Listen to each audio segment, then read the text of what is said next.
Eagles. Eagles.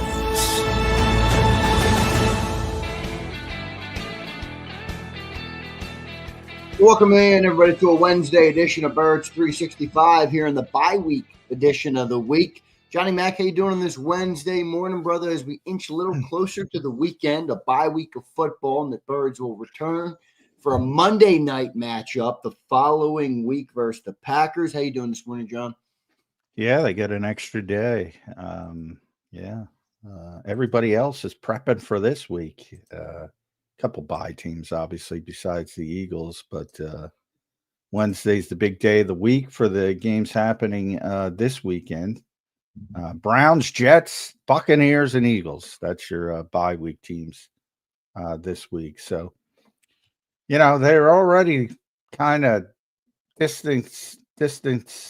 distancing, I can't speak this morning, themselves from the rest of the NFC East. But, keep an eye on what's going on with the Cowboys and the Commanders. And I think you can forget about the New York Giants, but they're playing this week as well. So still some football going on. Yeah, no doubt. Definitely football going on. The big games this weekend, John, I believe, are Chiefs-Bills is probably the biggest game of the weekend. When you look at the full slate, their Seahawks are playing the Commanders. That's a Sunday night game. So there's an NFC East foe. And then the Monday night game is Cardinals at Cowboys. So Sunday night and Monday night are our two NFC opponents, and the Giants also play the 49ers on Sunday. All three of those NFC East teams are home. So there's your three NFC East matchups, Vikings, Lions. So we're playing the Lions, John. Oh, no, never mind. We're playing the Packers. So Lions will be 2 weeks later. Vikings play the Lions this week. Panthers play the Packers. So not a huge slate, John, of great games this weekend, but that Chiefs-Bills one should be good. No, you're starting to get to that point of the season where teams are starting to realize that, hey, we're not that good. And yeah, right.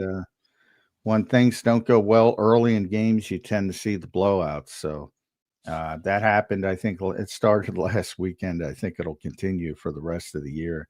Thursday night, it's Ravens-Dolphins, which normally say, well, that's a 2-5 team against a 2-6 team. But if there's ever a 2-5 team that's going to win their division, it's the Baltimore Ravens. So that'll be interesting. Lamar Jackson getting back on the field. So from that standpoint, that'll be interesting. But it's amazing they're 2-5 and they're the favorites to win that division. Yeah, it really is. It's odd, but I mean that's the Lamar effect. Lamar will come back in that game on Thursday night tomorrow, so that's good. John, did you catch any of the World Series last night? I said, boy, if they don't win that game, the Blue Jays last night, obviously they were done, because you lose a game in the 18th inning, that can pop the air out of the balloon, my friend. But the Blue Jays come back and they tie the series at 2. Yeah, it looks like it's going to go perhaps the distance. So I think it's going to be a longer series than people realize. But yeah, that's a very good offensive team. I don't think a lot of people realize Toronto. Yeah. I have not watched it because I told you I'm out. I'm like a Phillies fan, and that I'm out. How about the Sixers? Did you watch the Sixers? Oh yeah, the Sixers interest me a little bit. Okay, so the Sixers are interesting. Not the whole thing, but I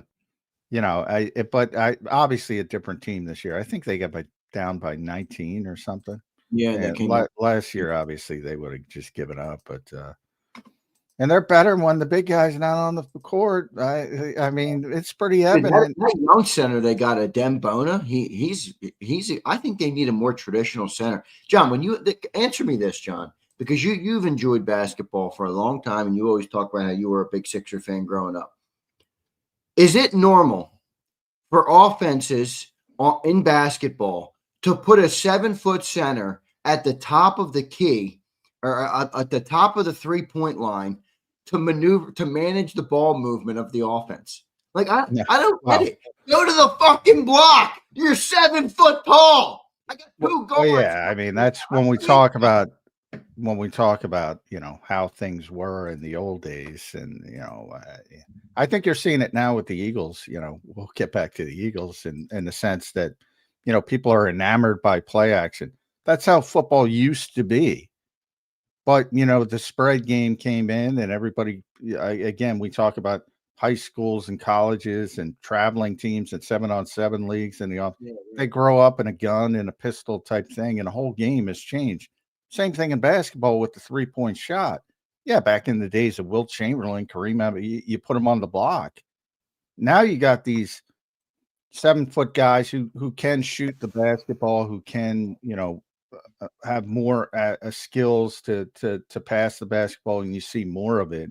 But it's not nearly as aesthetic as an undersized for basketball athletic guy handling the basketball. So, it's happened in baseball as well with the analytics explosion, and you should do this and you should swing to the fences because it's more likely you hit a 3-run home run than you get 3 consecutive singles and all the bullshit, no station to station base. So in the NBA, it's about the 3-point shot now. So, and you think about it from, again, the math standpoint, which I always argue that math has ruined sports. If you make 4 3-pointers out of 10 shots, and that's like a walk in the park for a guy like Steph Curry. I mean, that's 12 points, to boil it down to 4 out of 10. That means you got to shoot 60% from inside, which guys can do, but it's not easy. Right. And as you keep going, 20 shots, right, it extends. So, it's not as aesthetic, but yeah, I mean, lots of teams do that with big men now because I know Jokic does it, but my thing is, like, you got these 2 young guards now. I don't think you need him up there. Well, I mean, the point is, when you have Ben Simmons, all right, yeah, that makes sense. Clear out some space, but with Maxey, for all my criticism of Joel Embiid, I've never criticized his talent level, but he's talented, he's not the same guy physically. That's evident. And, he's now become this slogging ball stopper. And you have, it's like BJ Edgecombe was having this great rookie.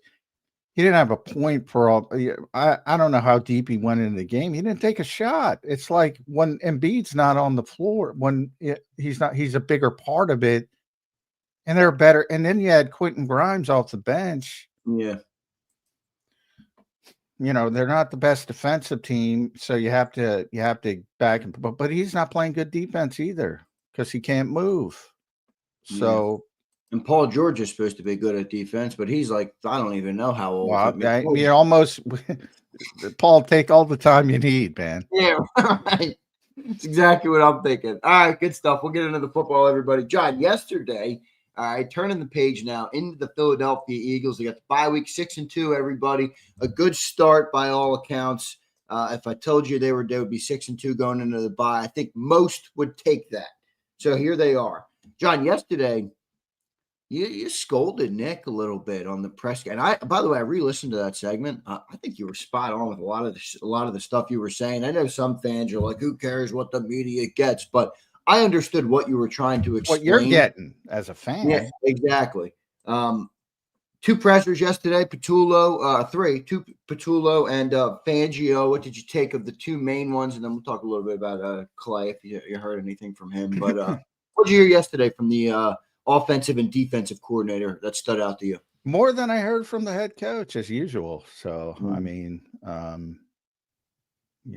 Vic is honest and blunt, and I love Vic, and part of the reason I love him is because he's honest and blunt.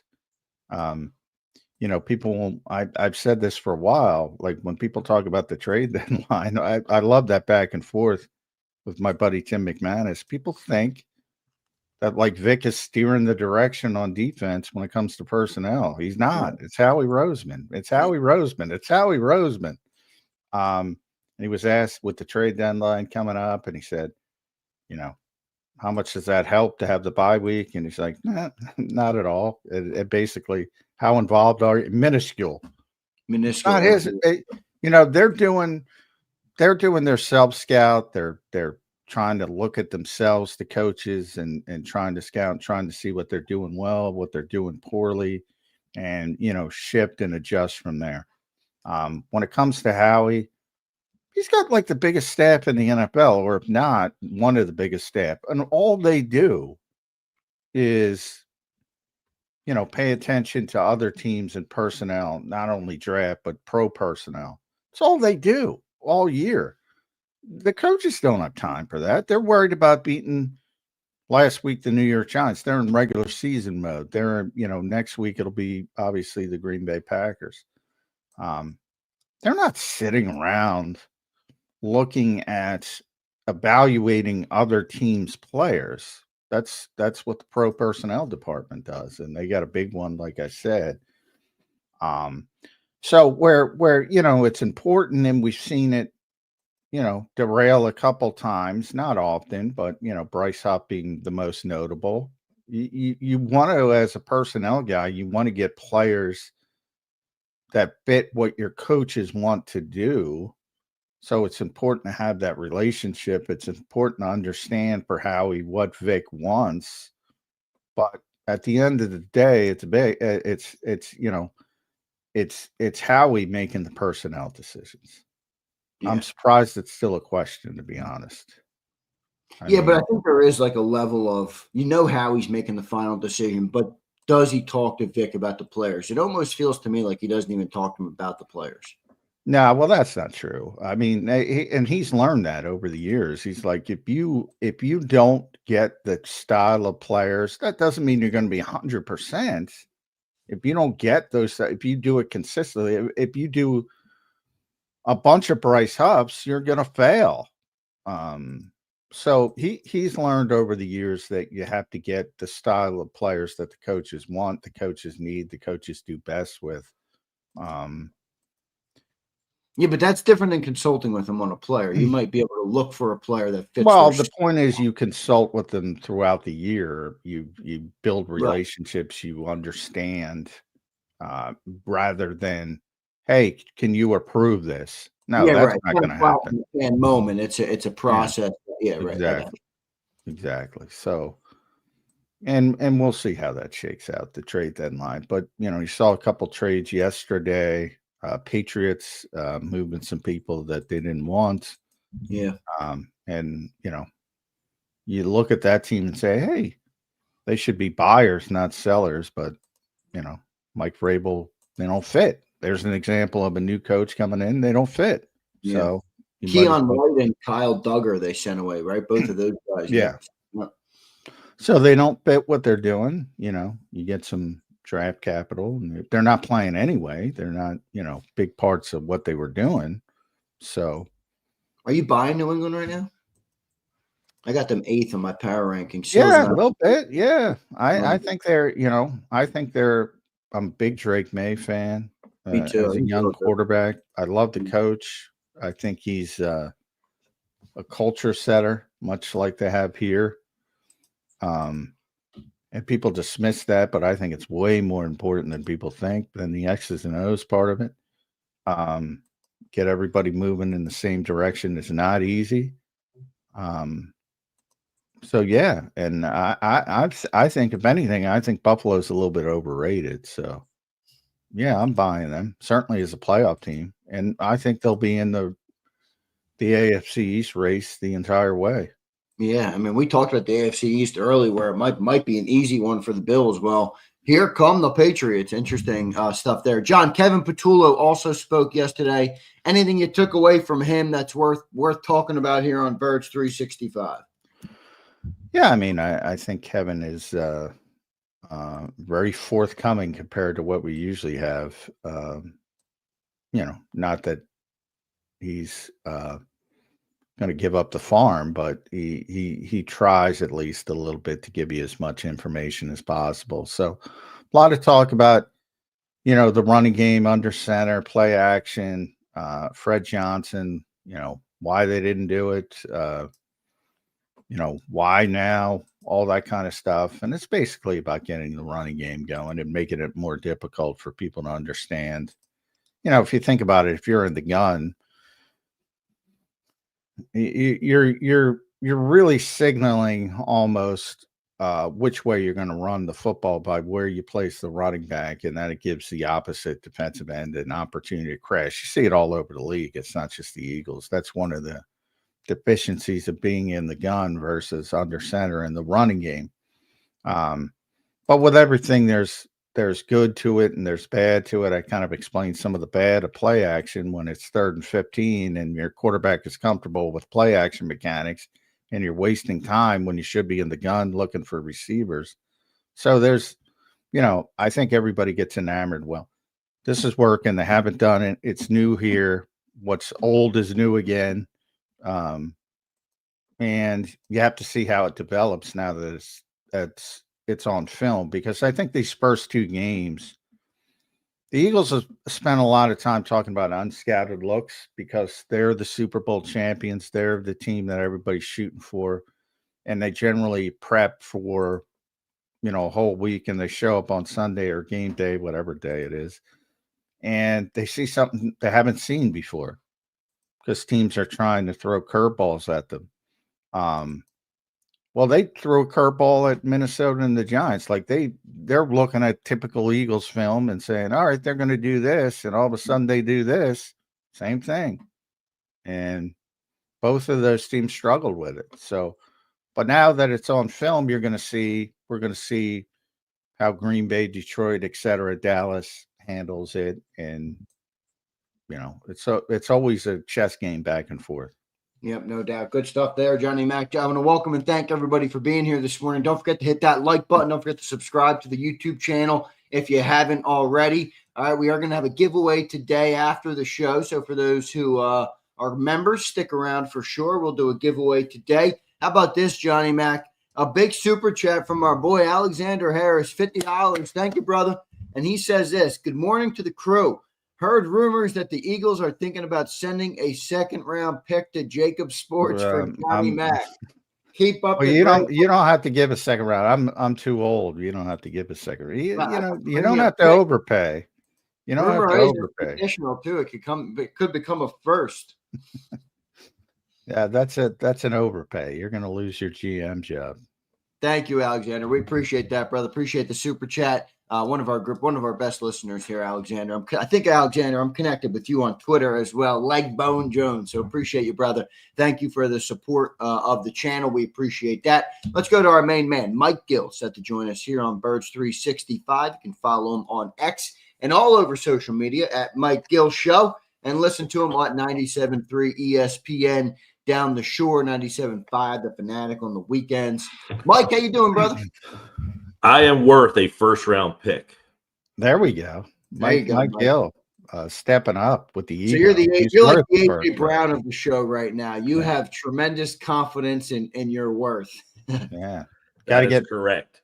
Got to get Mike more involved in everything. Did anybody do the Halloween? The big Halloween party was yesterday. Did anybody do the investigative work of looking at all the pictures to see who was there yet? Has anybody seen it? Social media was doing it. What are they doing? I refused to come into the show today and say AJ Brown was not at the Halloween party. You just said it. You just said it. Yeah, right. I did, but there we go. Mike Gill, would you go to the Halloween party?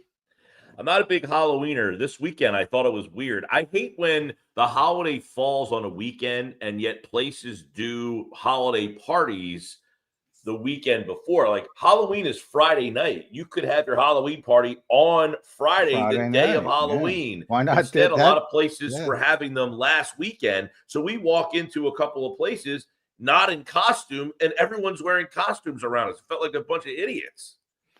Yeah, I'm with you. I mean, if there's why not have the party on Halloween? Yeah, I get it. Like some people are taking their kids out trick or treating, I guess, but those trick or treating things are usually so early before like the light goes away that the parents can still, I don't know, but yeah, a lot of and I'm not. By the way, I'm not talking about the Eagles. I'm talking in general. The Eagles, they're going to go all over the country over the weekend. That's different. If you're talking about a private Halloween party, I'm talking about when you go out to, like, I went to a brewery on Saturday. It was 3:00 in the afternoon, and I'm sitting next to Peg Bundy. Well, Mike, I'm with you. I'm not I'm with my boy Wayne here. I have been marked safe from all Halloween parties. Wayne, you and me both, my friend. I have been marked safe as well. Yeah, I am not a Halloweener.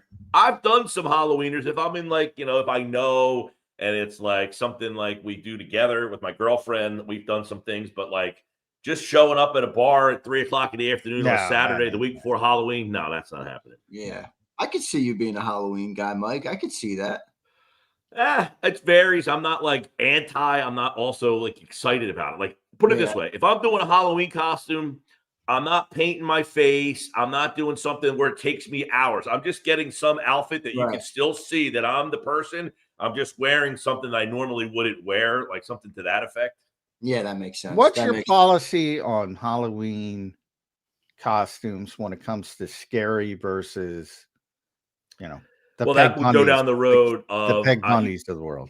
That goes down the road of like having to actually take time and like paint your face or find some sort of distorting mask. I'm not wearing a mask all night. Like you're putting time into that. That's too much time for me. I just want to be like, hey, listen, like one year, I think a couple of years ago, I think I was the guy, the painter. The smiley trees. Oh yeah, that guy. Yeah, the happy tree with Bob Ross. I was Bob Ross. My girlfriend was the happy trees. It was easy. I put on a button-up shirt, a pair of jeans, and I had a big fro. Like that's interesting. There's some guy who looks like Nick Sirianni. I saw that he dressed up as Nick Sirianni. Looks like him.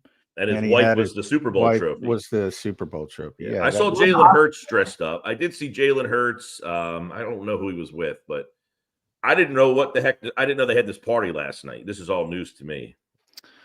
Yeah, the big Halloween party was last night, which makes sense. They got to do it, the week before for them because everybody's leaving. Yeah, everybody's going on vacation. The players have the entire week off. The coaches will get the weekend. But anyway, all right, enough Halloween talk.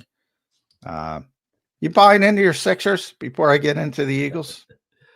I said before the season that they would be a top 4 seed. So, are you going up from top 4 seed yet? No. I look. They're coming from behind in a lot of these games against teams that are just okay. But keep in mind they are missing. Watford played last night for the first time. I really liked that signing. I think he's exactly what this team has lacked: a 6'9", a facilitator. He can pass. He's a leader. He's an energy guy. He doesn't need to score all that much, but he can. He's a 10-point-a-game scorer, but I don't think he'll even score that here. They don't have George. I know everybody's down on George. If he can still play a little bit, he's an addition. I love Jared McCain. I'm very intrigued to see how they're going to play McCain, Grimes, Edgecombe, and Maxey all at the same time. Yeah, a lot of guards. I don't think then there's Embiid. Yeah. I've always been a big fan of Bona. I love the pick of Bona when they drafted him. They drafted him last year, right, Mike? He was a second round. He was drafted in the second round. UCLA, just an absolute energizer bunny. And they've lacked that rim protector, hopper guy who can, how many times you watch a playoff game, someone knifes down the lane and they alley-oop it, and it's just like the Sixers don't have that athlete down on the block. Now they do. He's just so raw. But last year, Embiid not playing gave him a lot of game experience, so you can see he's a lot more refined. Last year he was a foulaholic. He just fouled all the time. He's jumping up, but he's much more refined this year. I think that they're very deep, definitely deeper than any team that I can remember that they've had in the Embiid era. And it's still the Embiid era. I mean, the minutes restriction hurts. This is the Tyrese Maxey era now, John. Well, that's what I'm saying. I mean, at what point do we admit what we all admit? They're better when he's not on the floor, Mike.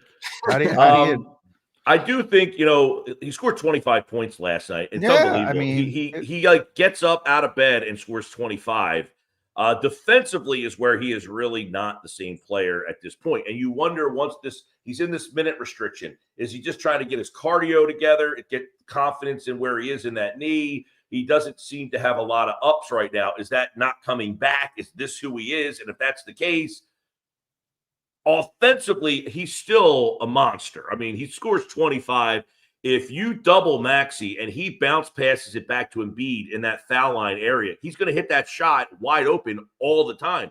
He did have 5 assists last night. He had 8 assists in a game on Friday night 2 weeks ago in the exhibition game. So he's willing now to say, I don't need to score 35 points. I'll score 15, 18, 20. The question is, what will he bring on defense is the bigger thing, because they've now created an offense that is no longer centered around him, but he's a part of it. If he's okay with that, they're fine. But on defense, he has to contribute more than he is, because there's certainly a better defensive team with Bona on the floor and then the rebounding of Drummond. The problem with Embiid is he's a 7'2" guy who doesn't rebound all that well. I know. And those young guards. They are fast guards, and Joel Embiid is the opposite. You know what? I'm kind of back in, which is very rare for me, and partially it's about VJ. It's about because it's so rare. Maybe it's so rare when the Sixers make the right decision, and maybe and they could have messed that up, by the way, because everybody wanted them to take Ace Bailey, they took the guy that people didn't know as well. And so far, it is. He did not play great last night. Well, that's the thing. I think last night. I think the first quarter in the 2 games, basically when Embiid has been good offensively, like he doesn't get involved early.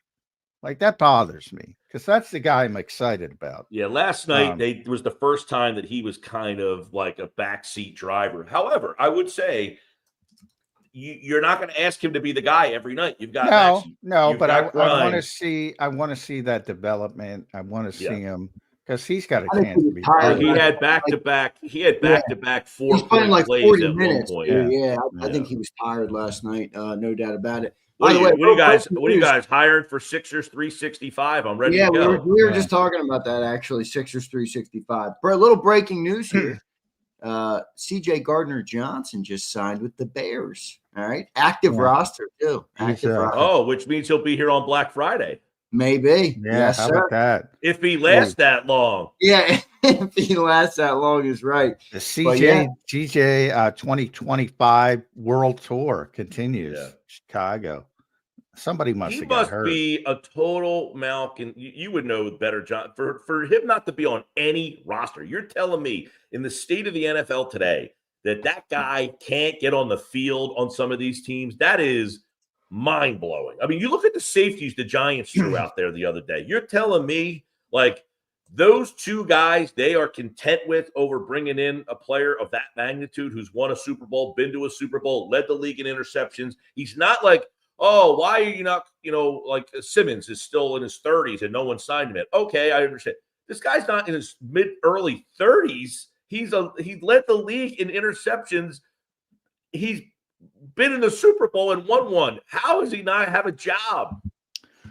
Well, people talk in the league. They talk amongst themselves. I think his time in Houston hurt him more. I think the Philly stuff is like, it sends up a red flag. You say, as you mentioned, Mike, they go to the Super Bowl. He leads the league in interceptions, and he missed 5 games, by the way, while leading the lead in interceptions. He's a big-time playmaker. They go to the Super Bowl. They play Kansas City. They outplay Kansas City. They lose a close game. He's haggling about money in the offseason, and Eagles say, all right, fine, we're going to go in a different direction. Doesn't work for the Eagles. They bring him back. They go to the Super Bowl again. He's a playmaker. They win the Super Bowl, and they say, yeah, we're going to cut you. That's a red flag. What do you think? They knew what he was the first time, and yet they said, you know what, let's bring this guy back. Did they think they can, like, reel him in, or was it not as bad the first time? Look what happened. Let's try this again. It's like if you have a explosive relationship with your spouse, you might get in a fight and try it again and say, it's going to be better this time. It's not better. And you decide to move in a different direction again. I think the Houston stuff hurt him more, actually, because the Houston stuff coming out of Houston was like, this guy's not, he's freelancing. He's going off script. He's doing things he's not supposed to do. And he's leaving his teammates in a lurch. That's the kind of stuff that'll get you a reputation in the NFL. And then Baltimore, he went to Baltimore and signed on the practice squad. Then they brought in the safety, and it was like, I thought you were going to bring me up. So that was kind of understandable. Now he's in Chicago. He's running out of chances, man. He's got a reputation. And fair or not, that's the reality of this situation. So he's got to be a model citizen, get on the field somewhere and prove he's a playmaker. That ironically is the easiest part, because I think if he gets on the field, he'll make plays. Yeah. But you got to do it the right way as well. I know Vic had some frustrations with him going off, doing some freelance and stuff, and same thing with JG. So that factors into it as well. Yeah. Good player, though. Good player. Excellent player, and an energy guy, and a guy who, as you mentioned, is a playmaker. And it's not like the Eagles have had a albatross replacing him. I mean, but there's growing pains at times at that spot, but not a complete black hole where you're like, they need to go back down that road. However, I don't know. You can make an argument that if Chauncey Gardner-Johnson's there, they might be better at that position. Be better in the immediate moment. Long term, playing Makuba there might make you better, of course, down the road. Yeah, I agree with that. And Vic, I asked Vic about Reed Blankenship because Reed's not playing well, at least to the outside world. And Vic made a big thing about defending him, that people don't understand his responsibilities, and he's got to prop up the rookie safety. It's kind of buried true a little bit. So I mean, yeah, I definitely think short term right now, in the immediate moment, they'd be better with CJ than Drew Makuba. But long term, yeah, I think it's easily Drew Makuba. So that's part of the difficulties in the NFL. You're playing for now, and you're playing for a year down the road, 2 years down the road. So, but I think overall, most people don't have a problem with them moving to Drew Makuba. I get that sense. I agree.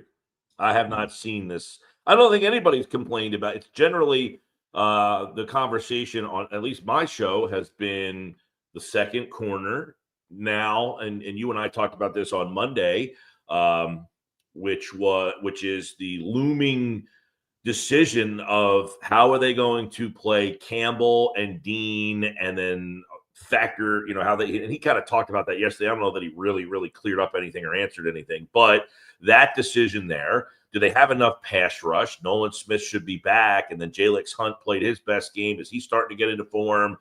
Brandon Graham, how he fits in, and what does that all mean for Jahad Campbell? I think those have overshadowed any necessity for the safety position. Well, let's talk about it, because I asked Vic the question about the playing time with Nakobe and Jahad after we got done our baseball talk, but I don't like it. I don't like it. And I love Nakobe Dean. I do. But I thought Jahad Campbell was playing tremendously. And all of a sudden, look, it was a different situation on Sunday against the Giants because they only had 3 edge rushers. So they needed an extra edge rusher. And Vic mentioned it was a difficult week for Jahad.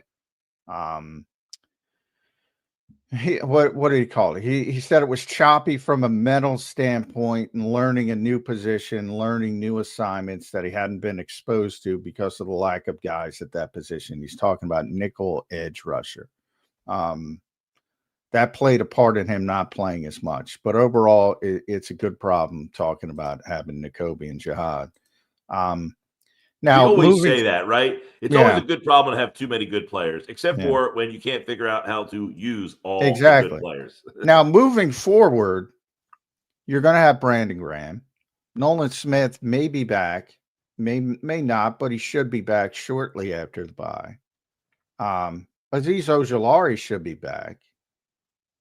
All of a sudden, you don't need another nickel edge rusher then. So, why spend so much time? It's rare where I don't buy sort of the explanation. But I and I have no problem with it. I already knew Vic loves Nakobe Dean. He wants him on the field. And it's not that you're like watching Nakobe and you're saying, man, what are you doing? He's played well as well. So it's like you got these two guys who both are contributing, both playing well. One is not egregious over the other. Yet the other guy's a younger player who was playing well. And you're like, what did he do to get taken off the field other than Nakobe's a veteran, the veteran player of the two? I mean, other than that, no one's playing better than the other. They both have made a pretty good impact. Yeah, I agree. And he was playing tremendous football last year when he got hurt. So there's the theory you shouldn't lose your job due to injury.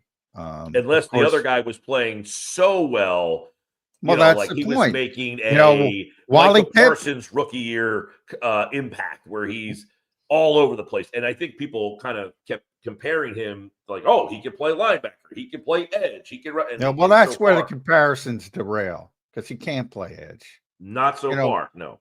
You talk about Micah. They didn't plan to use him there, and they got a bunch of injuries, and they threw him there, and it was just immediate. He's going to take some time if he ever gets to that point of being a legitimate edge rusher. But Wally Pipp exists, Mike. I mean, if somebody plays so well, yeah, and that's where I think Jihad was at alt ball linebacker. I can't put him on the bench, but it seems that's the way the Eagles are going to go. I don't like that.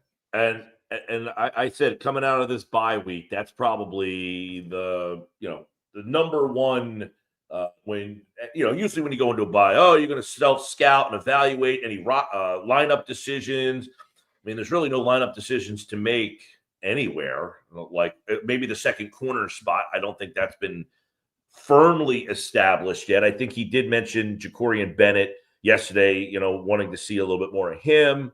But other than that, I don't think there's a spot where they're evaluating whether or not they have to replace somebody. The big thing will be evaluating how we utilize Nakobe Dean, Jihad Campbell, and maximize them. Now, Vic has played some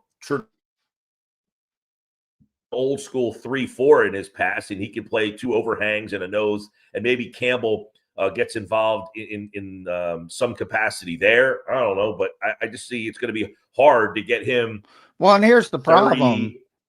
What he's been doing now, at least early, Nakobe on base, Jihad and nickel. Now that changed against the Giants because they had no edge rusher, so he put him on the edge. Obviously, you can't play the edge and nickel linebacker at the same time.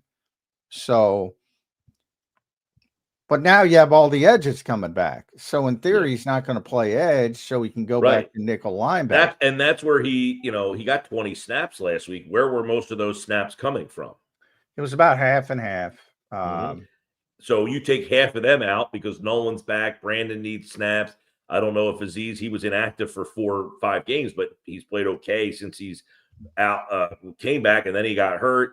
Jalix obviously is going to play. So, Uche played. And Uche played more snaps than Campbell played last week. So they obviously like him better as an edge than they do Campbell. He's a better edge. I mean, there you go. Uche's been playing well. That's one of the Temu signings that has worked. Yeah, no doubt. Guys, we might be playing the Bears. They might have the safety group of Kevin Byard and CJ. Somebody must have gotten hurt if they signed CJ. I don't know who got hurt. I don't know what happened. I haven't followed up or seen what's going on in the Bears. I'll look it up. Yeah, it might have been Byard. I think I saw something about him getting it, but I'm not positive. But definitely, they're not bringing him in if somebody didn't get hurt. Now they're Dennis Allen is the coordinator there, correct? The Saints coach. Yes. So I think Chauncey played for him. Yep, exactly in New Orleans. Right. In New Orleans, is it Kyler Gordon? Does that make sense? No, what position? Well, he's a nickel. He's a nickel corner. CJ could do that in theory, but yeah, I don't know. I got to go and look. Mike, what do you think of the offense, man? They explode. It's like, boo. This team is so funny, Mike, in that when when it's bad, the run game gets 60 yards a game, and you're like, what the heck is going on? They're like the 30th run offense in football. And then they don't just respond and answer. They do it to the tune of 270 yards on the ground. I know it was versus the New York Giants, but just through at the bottom, like 6-2. Your thoughts on kind of the evolution of the offense this year?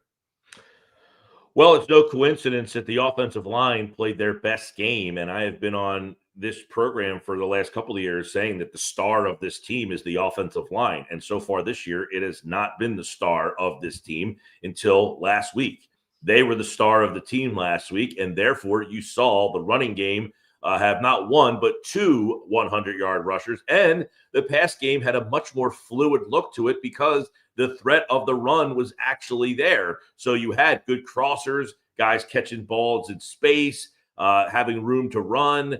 Very good play design as well. You saw, especially in the red zone, the Goddard touchdown was a beautiful play design, and it all came off of the fact that they were able to run the ball. Brett Toth, what a game by Brett Toth, man! What a game! Talked about how terrible he had been. Well, he answered a lot of the critics and played very well. But the offensive line as a whole, I mean, and it was right from the beginning. They get that 65-yard touchdown run, and it was almost like they built some confidence off of that. Like, all right, here we go. Now we got it going again. And keep this in mind.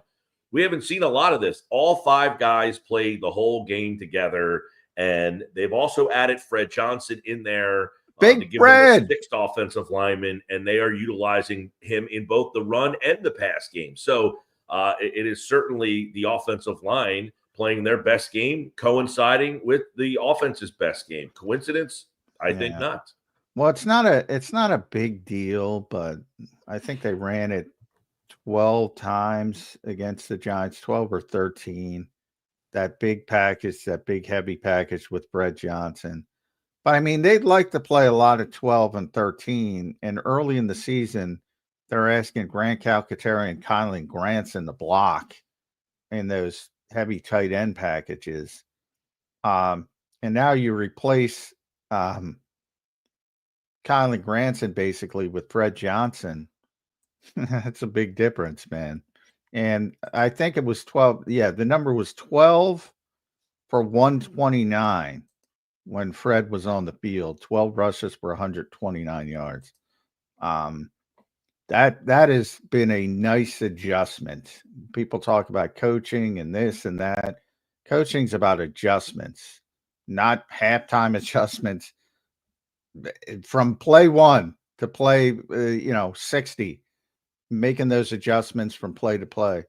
Well, and what that brings into the to the fold is you have an extra offensive lineman, so you think you can run the ball more effectively. Teams are now, it takes somebody off the field in that realm, but you don't have as much in coverage, and you have two talented enough wide receivers that they should be able to get open with less coverage back there. So it really makes everything a lot more, or a lot less, crowded in the secondary for the passing game. And then because you have the extra blocker, you can handle extra guys in the box sometimes. So, they found a little something here. We'll see what adjustments teams make to them out of this bye week, because the schedule is very challenging coming out of this bye with Green Bay, Detroit, Dallas, who obviously defense struggles a lot. If you can't put up points against that defense, we're going to be having a conversation, I'm sure. And then they play the Bears. So the month of November is certainly a stretch where they will be challenged in certain areas.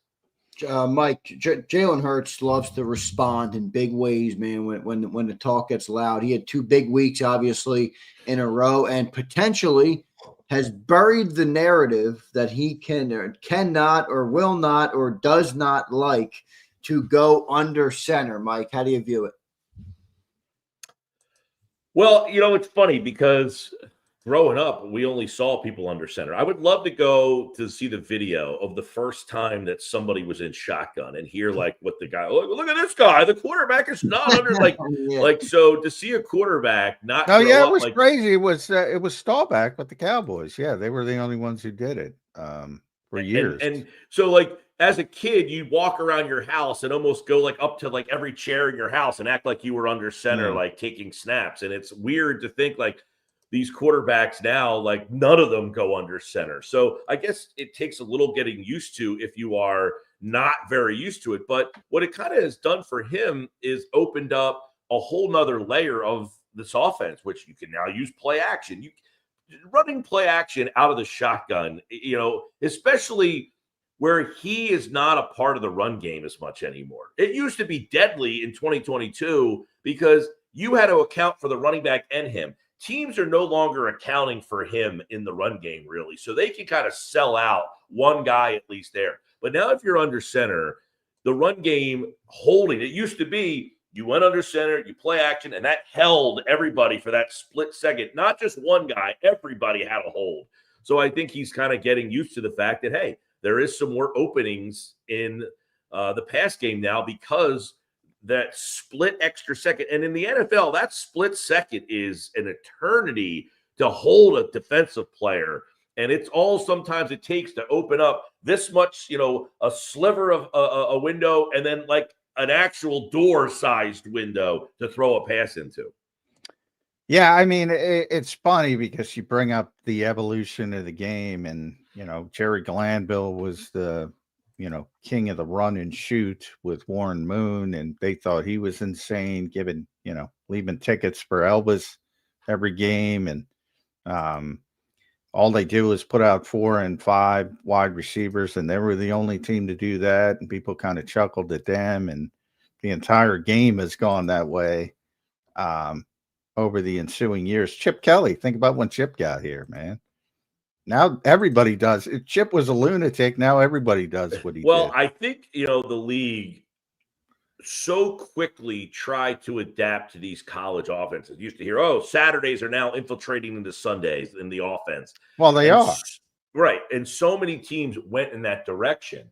Well, it was a matter of time before the defenses started to then adjust to that at the NFL level. And I think you kind of saw a lot of the defenses start to say, okay, we're figuring out these RPOs a little bit more, these spreads. We've now got, and now what you see is a lot of teams, the linebackers got a lot smaller. They were no longer, Mike Singletary and Jeremiah Trotter size guys that were like 240. And like you have these players where they're like in-betweeners and you don't know what, like Brian Dawkins in today's game is probably a linebacker, right? I mean, he's probably not even a safety anymore because these linebackers have gotten so small. Well, now teams you're starting to say, your linebackers are so small, now we can get a little bit more power and run at you because your linebackers aren't big enough. So now you have the chess match flipping a little bit back to you saw running backs make money last year in the free agency because teams are like, hey, you got these small linebackers. Let's run Derrick Henry at them. Let's run Josh Jacobs at them. Let's run Saquon Barkley at them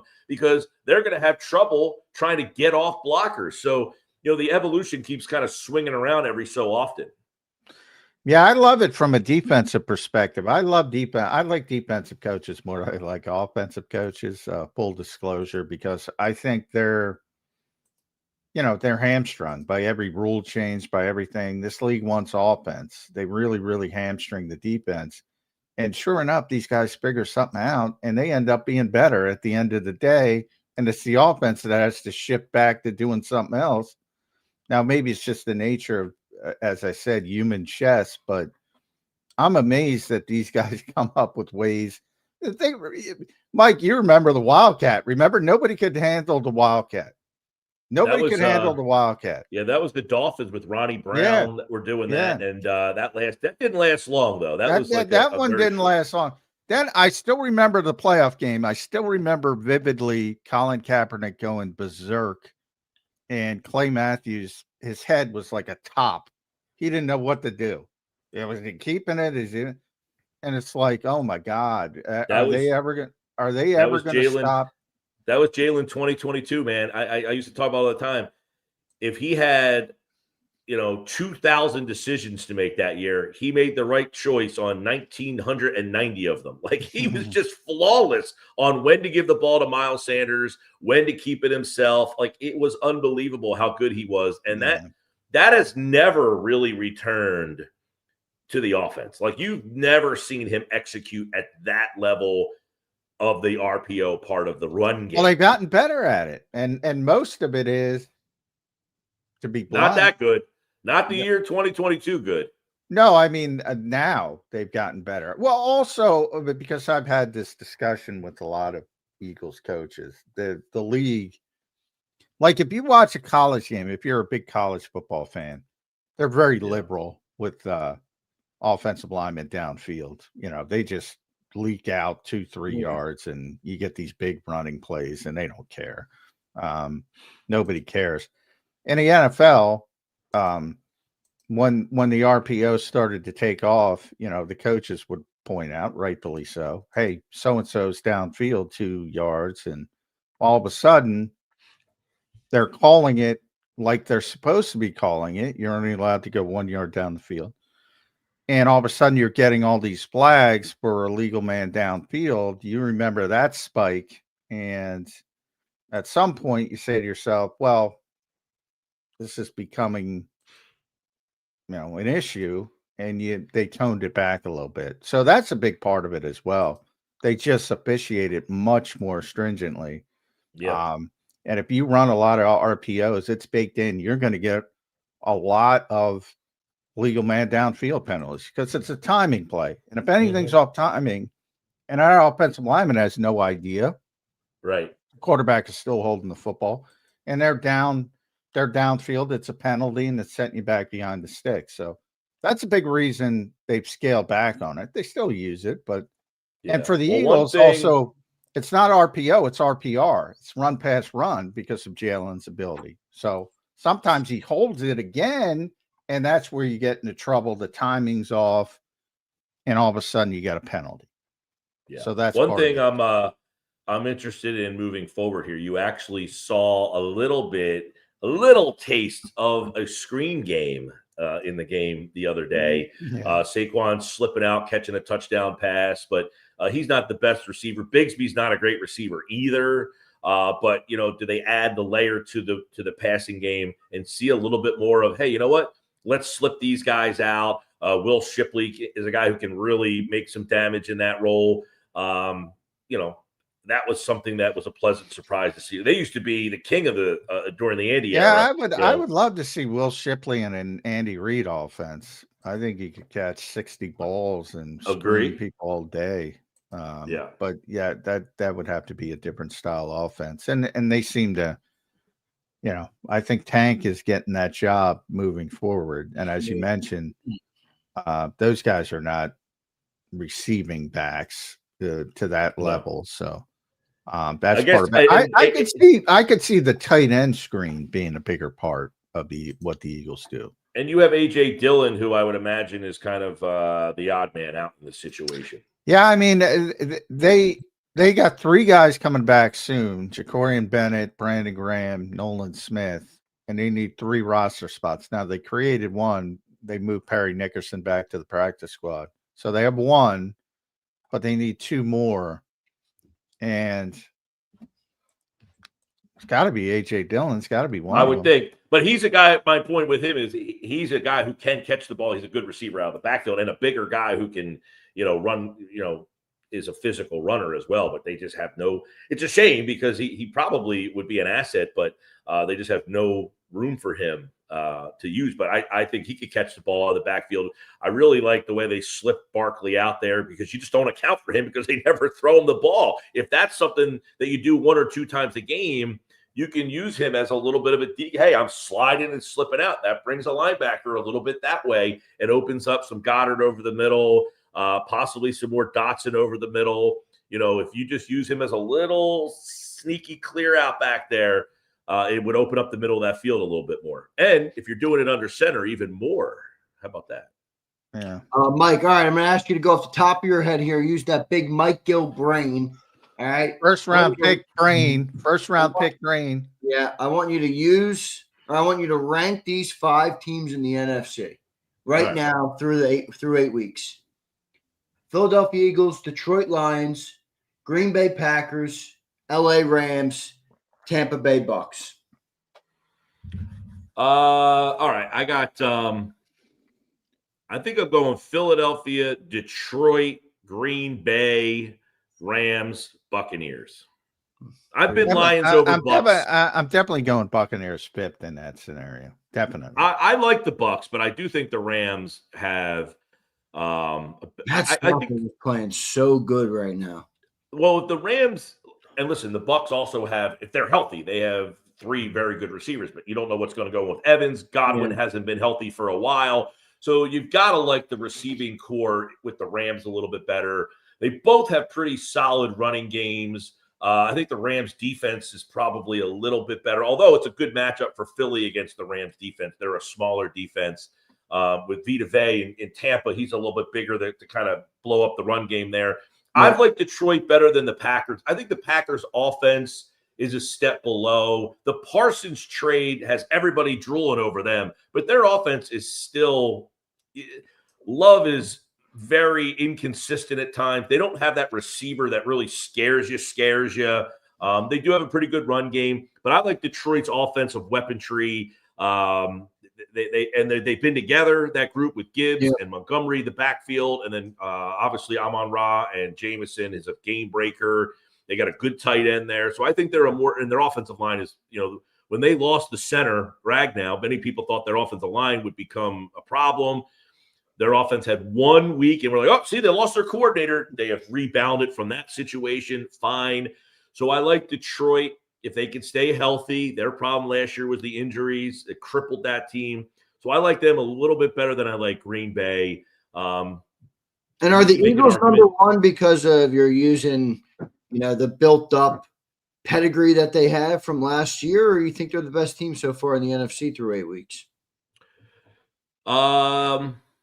I think that this is, they have holes, they have questions. Someone's ringing my doorbell and knocking on my door, but they're gonna have to wait. You gotta go for it. Or keep it Mike at Mike Gill Show on YouTube. But yeah, go ahead, answer that really quick. No, I think Philly's got the most complete team when they're healthy and full, and they're right now not. I mean, you still have the center situation. I know that Toth played pretty well last week.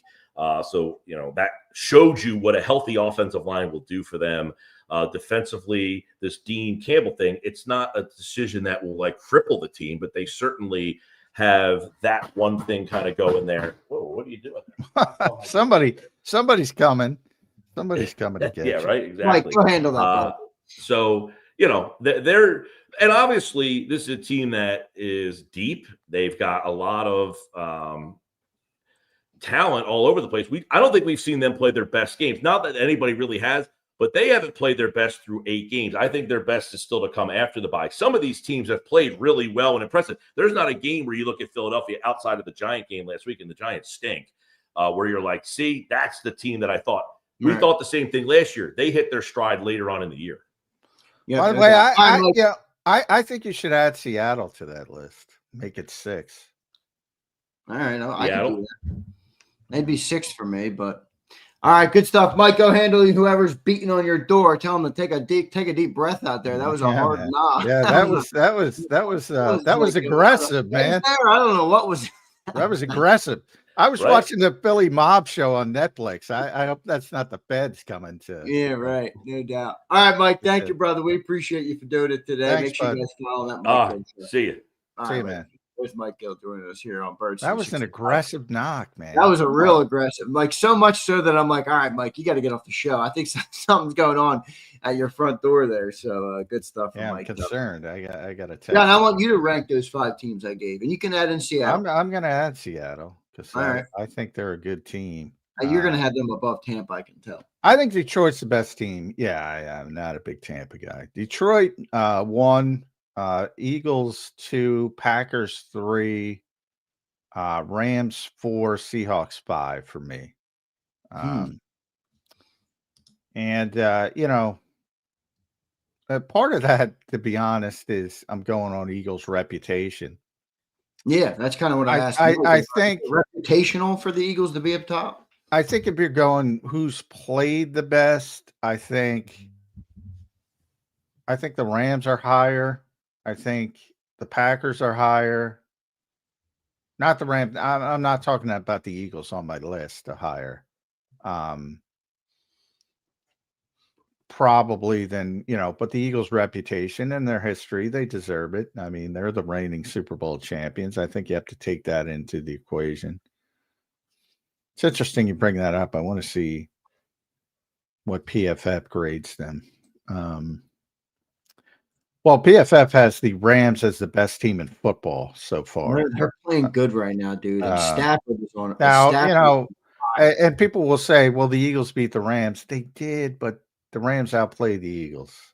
I mean, if you're being honest, great. You won the game on a blocked field goal. I'm not really a fan of the argument that a team beat another team in the regular Like, I get it, but that doesn't mean that you're going to beat them in the playoffs. Well, that's what I mean. I mean, like any given Sunday. I think in a weird way, the Rams came out of that and said they were disgusted after that game, but they came out and they said, all right, we can play with these guys.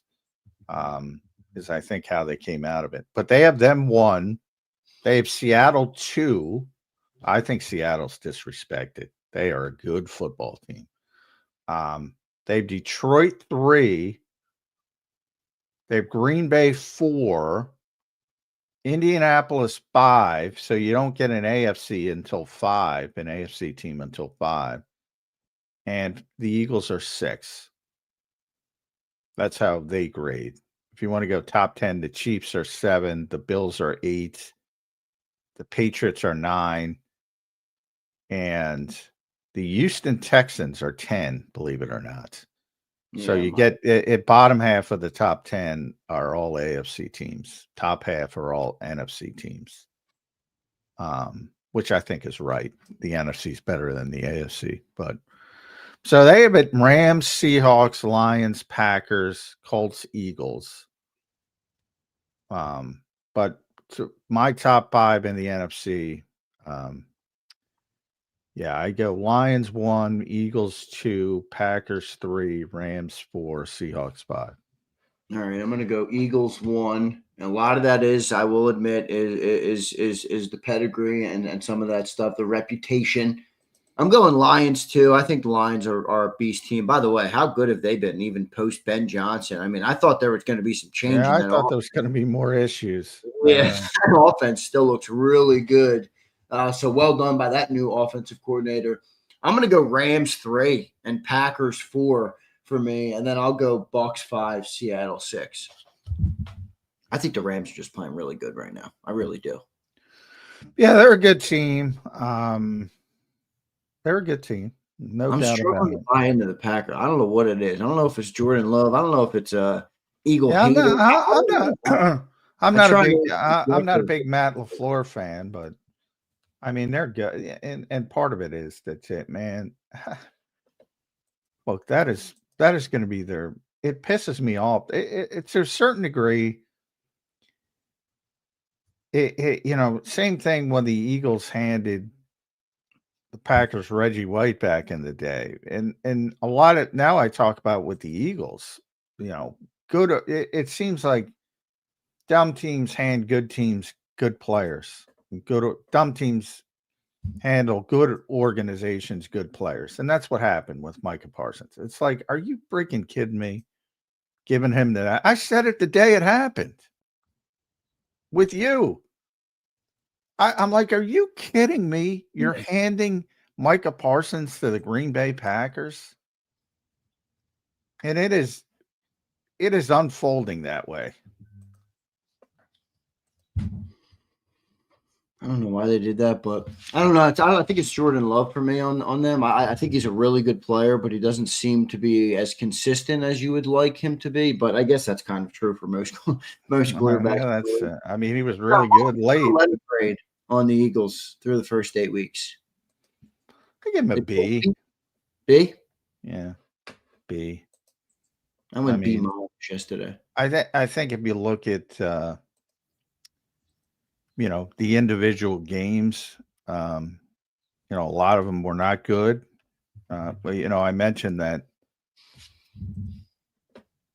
7 consecutive games getting outgained. I mean, there's a lot of bad quarters and halves early in the season. I think they played pretty well against Dallas in the opener. Kansas City, I think it was okay. Rams, I don't think they played well, even though they persevered and won. They deserve credit for it. Tampa, I think it was a solid game. Denver, and it's been more uneven between halves and quarters. Obviously, we talk a lot about, they were good for one half against the Rams, good for one half against the Bucks, Yeah. and terrible for other halves. So it's been very disjointed, is how I would say it. The Giants game is obviously the outlier, the first one. I mean, and maybe that was just simple as Thursday and weird situation, but you got to handle it better. Denver was the collapse, late. I think they did a really good job defensively for most of that game until late. And really that was, Denver desperation saying, all right, let's just throw the ball to Sutton and see what happens. Yeah. And it worked. So I think they've been good, but considering the expectations, not living up to those, and there's nothing bad to having there. You should want to have high expectations. That's a good thing, but it's hard to live up to high expectations. Yeah, no doubt. I agree. I think your grade of a B is good. I think they have a lot of room to get better. But that's the scary part about this team. They've beat some of the teams they have, and they really haven't played anywhere close to their best football, John. So, the team obviously still has a boatload of talent, and when they do realize it or get the most out of it, they're still easily a top team in the NFL. So no doubt, good stuff there, Johnny Mac. John, who's your leader in the MVP race right now at the bye? That's a good question. I know you had Daniel Jones a little bit, but some people are saying they're taken away because Jonathan Taylor. Well, yeah, I know, but I'm not talking about. That's how everybody. Well, John. First of all, Jonathan Taylor's not involved in the MVP conversation. As silly as that sounds, it is most valuable quarterback. That's what the award is. Yeah, true. He will win NFL Offensive Player of the Year. He will win the Saquon Barkley Award. Like Barkley was, should have been the MVP last year. Let's be honest. He should have. But you're not involved playing at that position. So I don't look at it the way other people look at it. I get it. The quarterback's a quarterback league, but if you think, I don't like it, but it's just a reality. Who really was? I don't even think it's or Eagle fan to say who really was the most valuable player in football last year to their team, Josh Allen or Saquon Barkley. I think it's Saquon Barkley. That's not to take away from Josh, but I think Saquon was that valuable. Well, and now there I'm going to disagree because if you want to go down that route and place the emphasis on valuable, the quarterback is always more valuable. I mean, Jalen Hurts is more valuable to the Eagles. Yeah, well, Barkley, just by the nature of the position. By the nature of the position. I knew you were going to go down the nature of the position. Well, I'm just saying that. Well, I heard that argument. Then you agree, though, that most MVP should just be quarterbacks because by its definition, most valuable player. I mean, again, it depends on the definition. If you're going to emphasize valuable, yes, it should be the best quarterback. If you're going to emphasize best player, then it should be a different player. Usually every year. Right. So it depends on everybody's definition. But I'm just looking at the reality of what the award has become, which is most valuable quarterback. And to me, that remains Daniel Jones. They're the best team. Now the AFC isn't as good as the NFC, and there's a long way to go. But to me, it's been Daniel. Now, he has a reputation. Everybody thinks he stinks. He's not going to win it. But, I think everybody who says that hasn't watched the Colts play. He's been great. And sometimes it takes these guys a while to, figure it out and you have to be in the right system. Obviously they have a great running back. Obviously, they have a great offensive line. So they're doing a lot of good things. They put a lot of good players around him, and he's excelling at a very, very, very high level. And they're excelling at a very, very high level. The Their offense has been historically good. You know, we talk about all these offenses. Does anybody mention the Colts? Yeah, they're like EPA is nuts per play. They have 270 points. Now, I don't know. There might be some defense, some special teams in there. But bottom line is they have 270 points. The Detroit Lions have 215. Well, see, to me, John, that makes up for people saying they haven't played any good teams. Well, it's like, yeah, well, because they're blowing them out. It's not like they're playing down to the competition. They're playing bad teams and they're beating them to a pulp. Yeah. Well, that's true. Their point differential is 270 to 154. Yeah, that's nuts. That is nuts. I mean, that is a good football team. And congratulations to Shane Steichen, who is an awesome dude. And Daniel Jones is a big freaking part of it. And I don't care. What do you think of the new ownership there? The Irsay's daughters, and they're on the field and on the headset and some of that stuff. Yeah, well, I never like an owner on the headset, but who knows how that's going to work out. But right now something magical is going on with that team, and maybe they're doing it for Jim. Maybe they're doing it for Jim. And I know people don't believe it, and whatever, but I mean, that's like an Eagles fan should know better than anyone else because of Saquon, what he went through with the New York Giants and what he meant to your team last year. And they say, well, Saquon was the second pick in the draft. Well, Daniel Jones was the sixth pick in the draft. It's not like this guy was some undrafted free agent. Yeah, right. He's a great athlete. He's got a strong arm. You don't get picked sixth in the draft because you don't have traits. Watch some indie film, man. They're playing well. Yeah, they are. They are playing really good right now. No doubt about it. Johnny Mac, good stuff. Let me make sure I got all of our super chats. Thanks for being here, everybody, today. Hit that like button. We got Brandon Lee Gouton coming up as well today in about 5 minutes. And then tomorrow we're going to talk to Rick Saratella, a fan favorite here on JAKIB Sports. You guys will like hearing from Rick tomorrow on the show. Fly Eagles Fly says, J-Mac is on my fantasy team. This was sent right after the $50 super chat saying they were looking to trade. The Eagles are sending a pick. Yeah, Howie, second round pick. Gil, what? How about that ego? Said he's worthy of a first round pick. I like it, man. I like it. A little healthy ego in life, John, isn't a bad thing. All right, a healthy ego in life isn't a bad thing. So good stuff. Appreciate you, Fly Eagles Fly. Appreciate everybody for being here. Today, John, yesterday I went through, we did the top 10 NFL's top 10 quarterbacks. I did the MVP. So I'm happy to get some of your thoughts on some of those things. John, what's the story to you for this team through 8 weeks through at the bye week? Last year was very obvious what the story was. What is the story this year for this team? The inconsistency? What do you think it is? I have the lack of running game, which they fixed for 1 week at least. But yeah, clearly, I mean, that was the story for the vast majority of the first half here. Because it was just so strange with the talent they have and the offensive line and the running back and the quarterback, and could not run the football consistently. And that's something, remember, I say they were able to do that with lesser players than Saquon Barkley, consistently run the football. That's the one thing they could always do.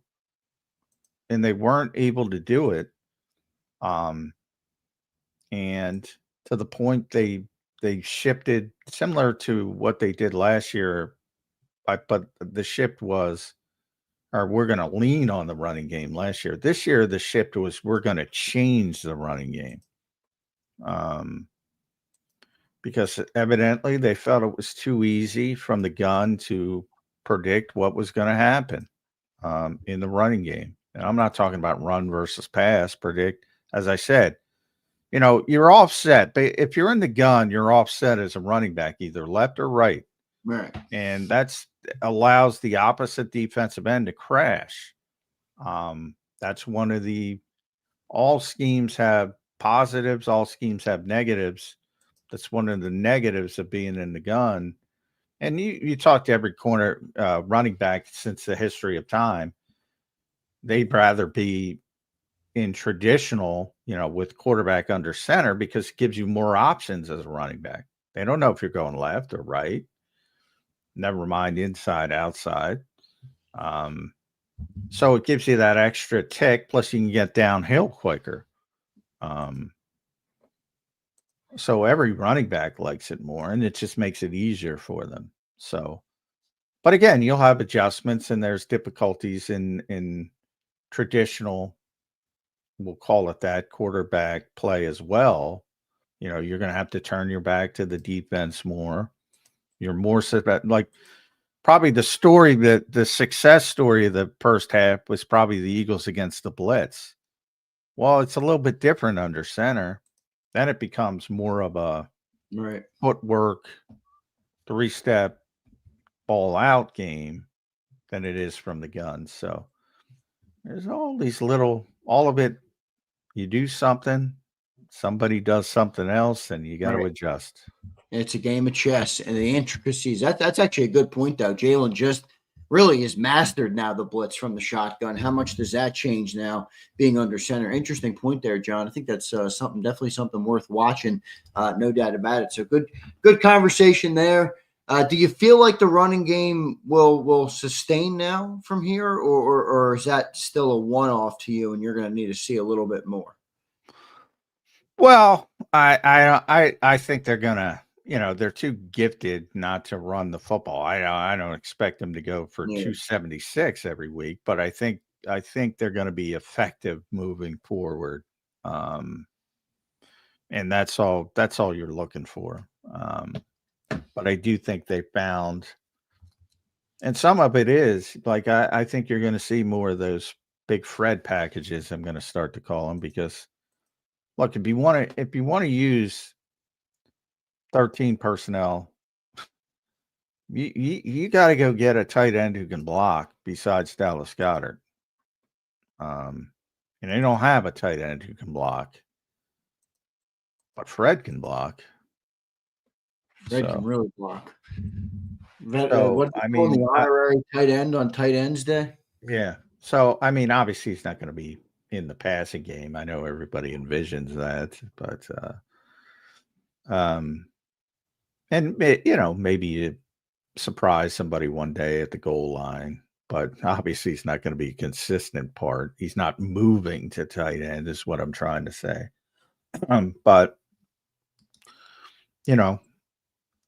it's working with him in there. So until somebody stops it, I'd keep rolling that out. We're talking, they used it 12 times. So, it might be 5 to 10 times a week. You're going to see it.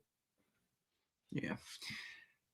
Interesting storyline, too, to keep an eye on in the second half of the season is obviously that Jahad Campbell storyline, John. He had 55 or more snaps in every game up until week 8, where he only had 21. So a big drop-off, not just a little drop-off, a big drop-off for Jahad Campbell. Obviously, I think Nakobe Dean. Yeah, a little bit of it. To be fair to Vic, it was a little bit of a strange week because they needed an extra body up front, and they were trying to teach him something he didn't know. In theory, post-buy, that won't be an issue.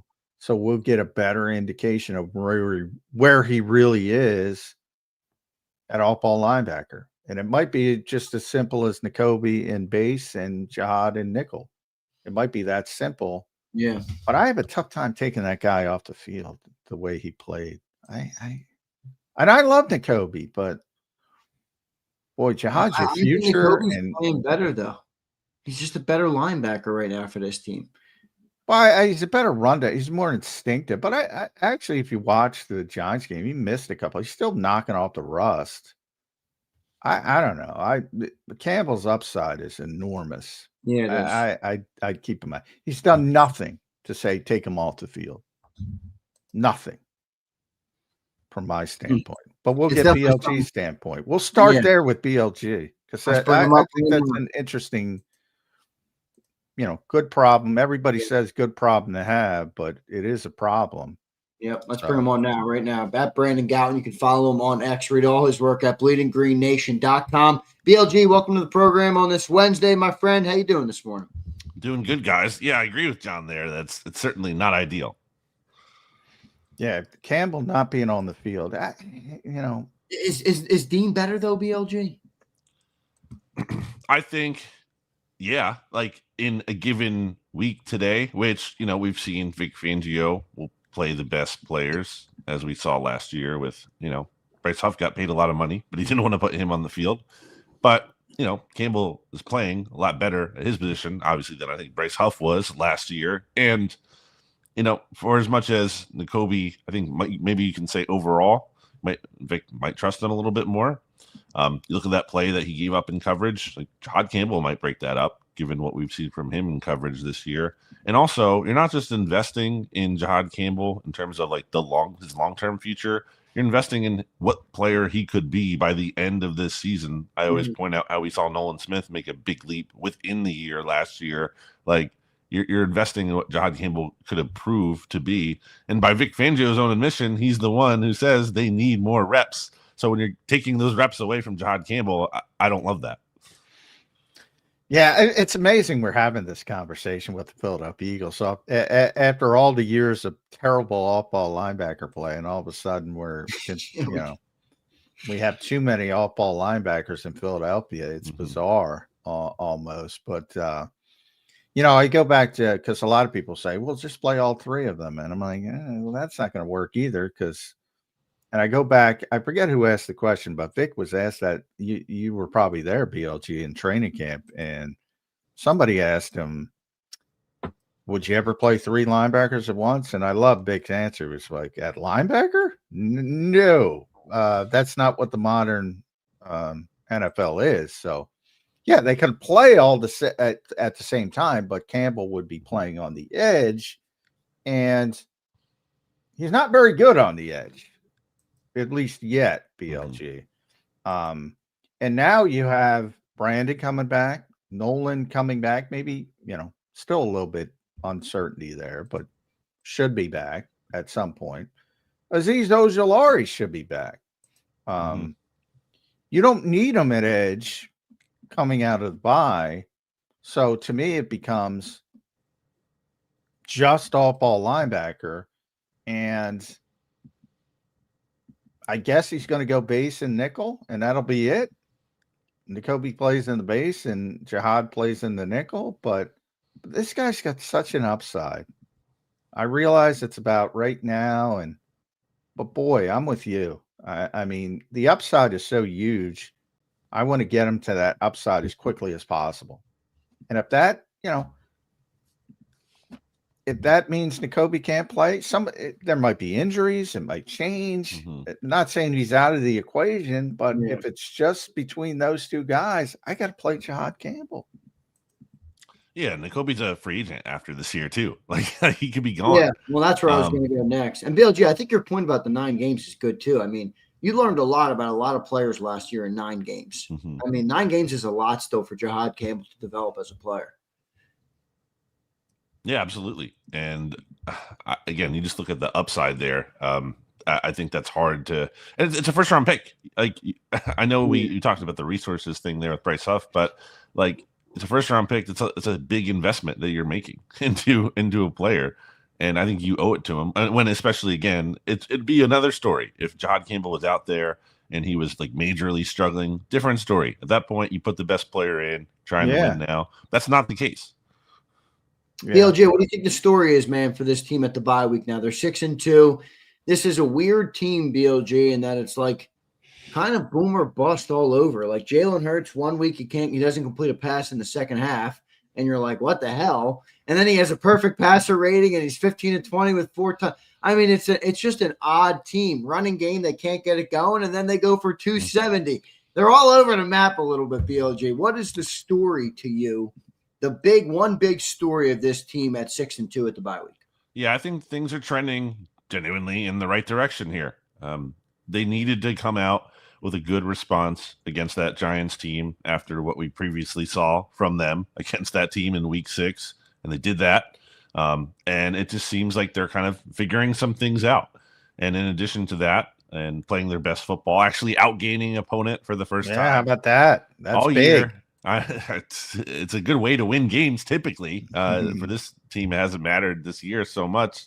But to actually outplay your opponent on a play-by-play basis generally is a very good thing. It's encouraging to see that. The fact that you have the bye week here, you have some time to reflect maybe on what has gone correct for them recently, what they can maybe lean into more, what they can adjust, and also just getting healthier with these injuries. It does feel like they've kind of reached the point where thought they might be by this point in the year. And sure enough, I went back and looked at my win-loss predictions when the schedule came out. I had the Eagles at 6-2 right here. So they're about, even though it probably the way it's looked isn't what we fully expected, how they would get to this point. I don't think you had them losing to the Giants, though. Maybe one of the other great teams they've played. Right. Yeah. Right. Yeah.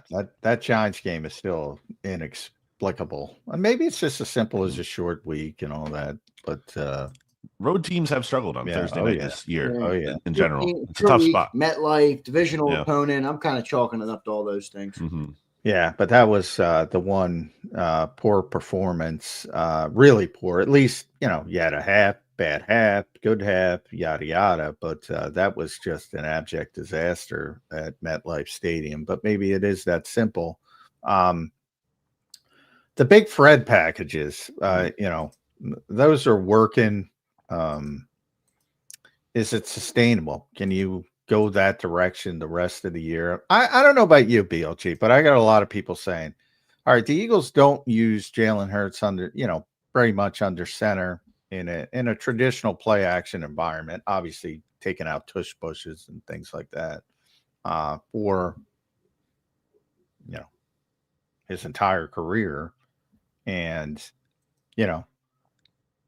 reporters point that out and say, well, they don't use play action. And then they go to play action and it's our fault. Do you get a lot of that? It's like, you see, he could do it. I'm not the one who's not putting him under center. The Eagles didn't put him under center. So why do you think the change at this point, and they pulled that lever that they would never pull before? It's a great question because it feels like it should have happened by now. But I think you just look at how they needed to change some things, as Lane Johnson called for after that loss to the Giants, and predictability, and just the fact that the offense was not performing anywhere close to the level it can be. And this game was proof of that. You can say it's just the Giants, and sure, it's not a good defense, but the Eagles struggled against that not a good defense a couple of weeks ago. So. And the good teams take care of bad teams like the Eagles did there. So they had to change some things. And credit to them for making some adjustments. And the fact that they've run 6 offensive line sets, the 2 most times ever in the Nick Sirianni era in the past 2 games, is just kind of funny in terms of just how it always goes back to Nick saying, wise man avoids all extremes. But then you see extreme behavior from them. Constant extreme behavior. Yeah. Now, is that more about Nick never likes to talk about anything these days, but he certainly doesn't. Seriously. Oh my God. That Monday press conference, I had to write about it. It was unbelievably brutal, DLG. He wouldn't answer a cowbell question. It's like, what are we doing? It's a big secret there that they can't John give up. Ripped him, BLJ. John ripped him. John said he felt a little disrespected by them. No, I did not. I did not say that. I said, "Are you disrespected by it, John?" You said yes. No, I don't recall that. Oh no, insulted. I said insulted. That was the word I used. It's insulting to listen to. I mean, it's got nothing to do with me personally. It's just like it's got to. Again, the cowbell question really set me off because it's so innocuous. Other than Mississippi State gimmick infringement, other than that, it's so innocuous, and he wouldn't even answer that question. Yeah, I don't know. I think it's gone. I think it's funny to think about that kind of approach from Nick as it relates to some things with the team.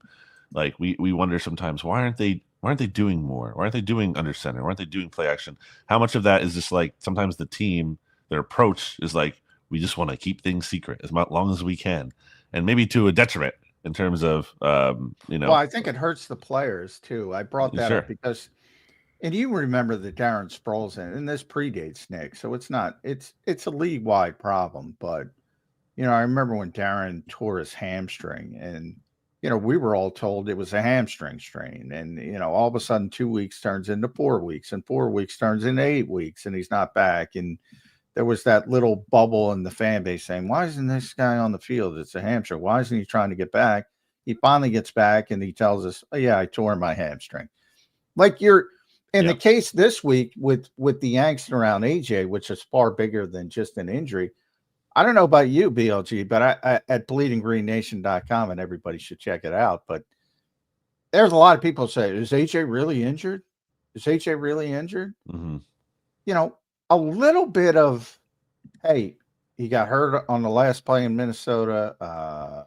He's dealing with something. That's it. It cuts off all kinds of problems. And they won't do it. It's bizarre to me. It is absolutely bizarre to me. Yeah. Guarding state secrets over there, like just very life or death information that would change the world if it was to be revealed. That seems like that's the approach. And I think, it's just, I don't get it. And people can be, and I get fans can sometimes be like, oh, why, they don't care about the media or anything, but like, it's for the fans too. It's just for the fans to have information that is really not going to cost the team anything. It's just transparency that could be there and doesn't cost anyone anything. And actually could be helpful is kind of my point. Right. But I didn't even want to go down that direction. But I went because I was talking about Fred, and he's not going to talk about scheme. And he kind of framed it after the game was like, well, he's just a good player and we want to get him on the field. Mm-hmm. I mean, that's not true. It's about the scheme, and it's about the fact that Grant Calcaterra is not a good blocker, and Kylan Granson's not a good blocker. And we like to play a lot of 12 and 13. And when it's 13, if you get Fred out there, all of a sudden, everybody knows you're going to run, but so what? You can get some of these double teams going, and it worked really well. Do you expect to see that to continue? That have they found something with that package? Because I think they found something with that package. So if you have 10 really good offensive linemen, I guess you could just put them out there with one quarterback since they're all really good. Maybe. Why not? Yeah. No, I do think it's the whole point, I think, of under center play action and these heavy packages isn't that necessarily you need to build the offense out of them from week to week as much as it should be a tool in the toolbox that you have there available. I'm talking like 5-10 times a game. Right. Yeah. So I do think for now, since it is working, but I don't think it's like, they have to, that doesn't have to necessarily be their bread and butter the rest of the year, but they should lean into it as long as it's working, which it seems to be right now. And at some point, maybe teams adjust and then they catch up to it. It's not as effective, but that's the game. That's the adjustment game at that point. But for now, absolutely, it needs to be a part. And people are calling for that because, why are you putting these, heavy tight end sets out there with tight ends who can't block when you have offensive line depth, and that makes more sense to go that route. BLG, how would you handle the AJ Brown stuff? Maybe it's by nothing at all, but obviously the social media stuff has been a story this year. I'm trying not to put too much stock in it, but I do just want to ask you from your perspective, like, if you're the owner, don't you kind of just want to call AJ in and be like, hey, man, like, what's the deal? You know what I mean? Like, is this all real? Is it all fake? Are you just having fun? Are you trolling? Do you actually hate it? Like, you know what I mean? Like, kind of get on the same page. How would you handle the AJ Brown stuff, and do you think it will continue in the second half of the year? Yeah, it's not just about Nick Sirianni, but there's an element here that, I think about, like, let's just say if this was happening on Bill Belichick's Patriots, it wouldn't, first of all. But, like, there's some coaches and some organizations who are just like, this stops now. Like, just have the authority and are able to kind of, that prevent that kind of situation from even happening. I think it's, it's a little more nuanced with AJ, a player of a star caliber. It's more simple than I can just say there and point to, but I think ultimately that is kind of what needs to happen. Because it's just it's enough. And also, I do think social media as a whole. We have a whole conversation about that and the impacts of that. It's just I don't think it's very good for anyone. And I think when we see these things, and for AJ, for his sake, for the people who are seeing it and then making their own interpretations, which which is only what you can do when you're seeing that. But I don't always think that means things are real when you look at that, or it means what you think it means. So it just seems like a big mess to me, and probably best to be just avoided at all. I think it would do everyone a lot of favors if he would just stay off of there. Do you think it matters at all?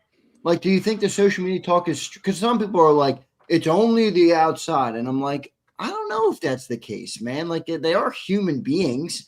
They are a social media era. We got a lot of young athletes here. You know what I mean? They grew up with social media. They grew up with this stuff. I don't know. I mean, do you think they hear it in the locker room, or do you think it's a whole lot of media conversation and that's it?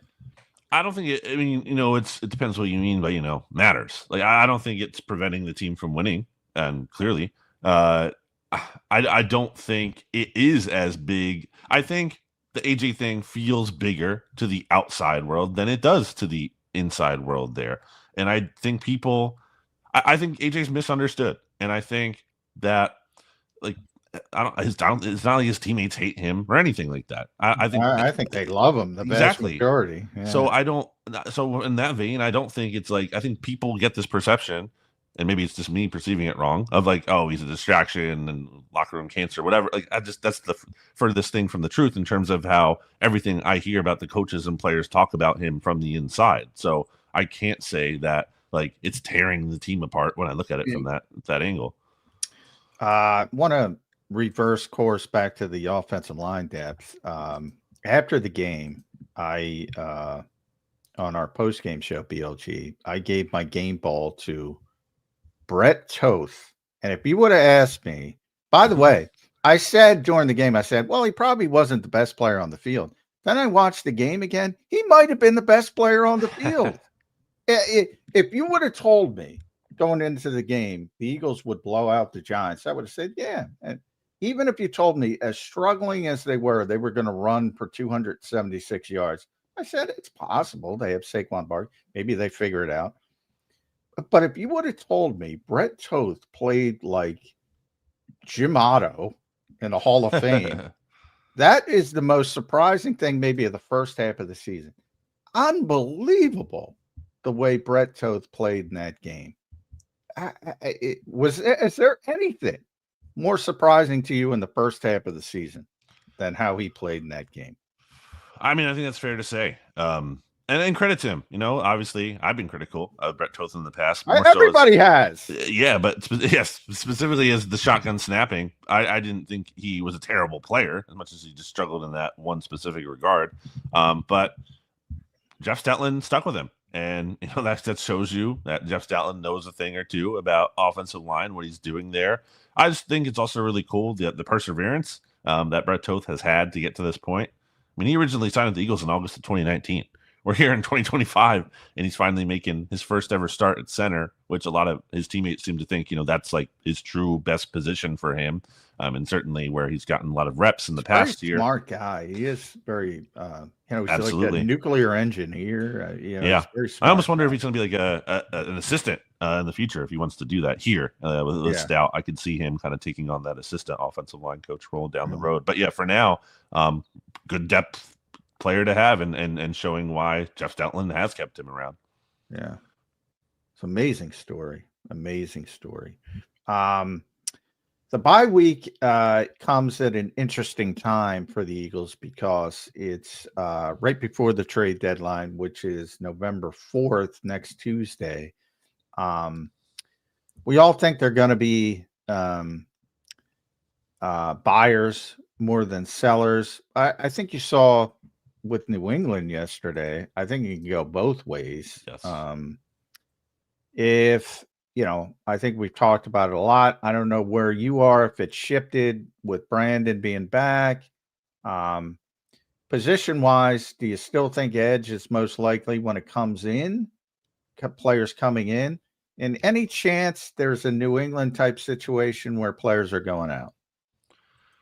If you're looking at players going out, I think you're looking at maybe like someone like Sidney Brown, who kind of just hasn't been able to find a role here. Good special teams player though. When he's Absolutely. not making mistakes, when he's not getting penalties, but they need depth here. But someone like that, kind of like previous regime, obviously he wasn't here. Yeah. Or Vic Fangio wasn't here in the building when he was drafted. Someone like that, maybe.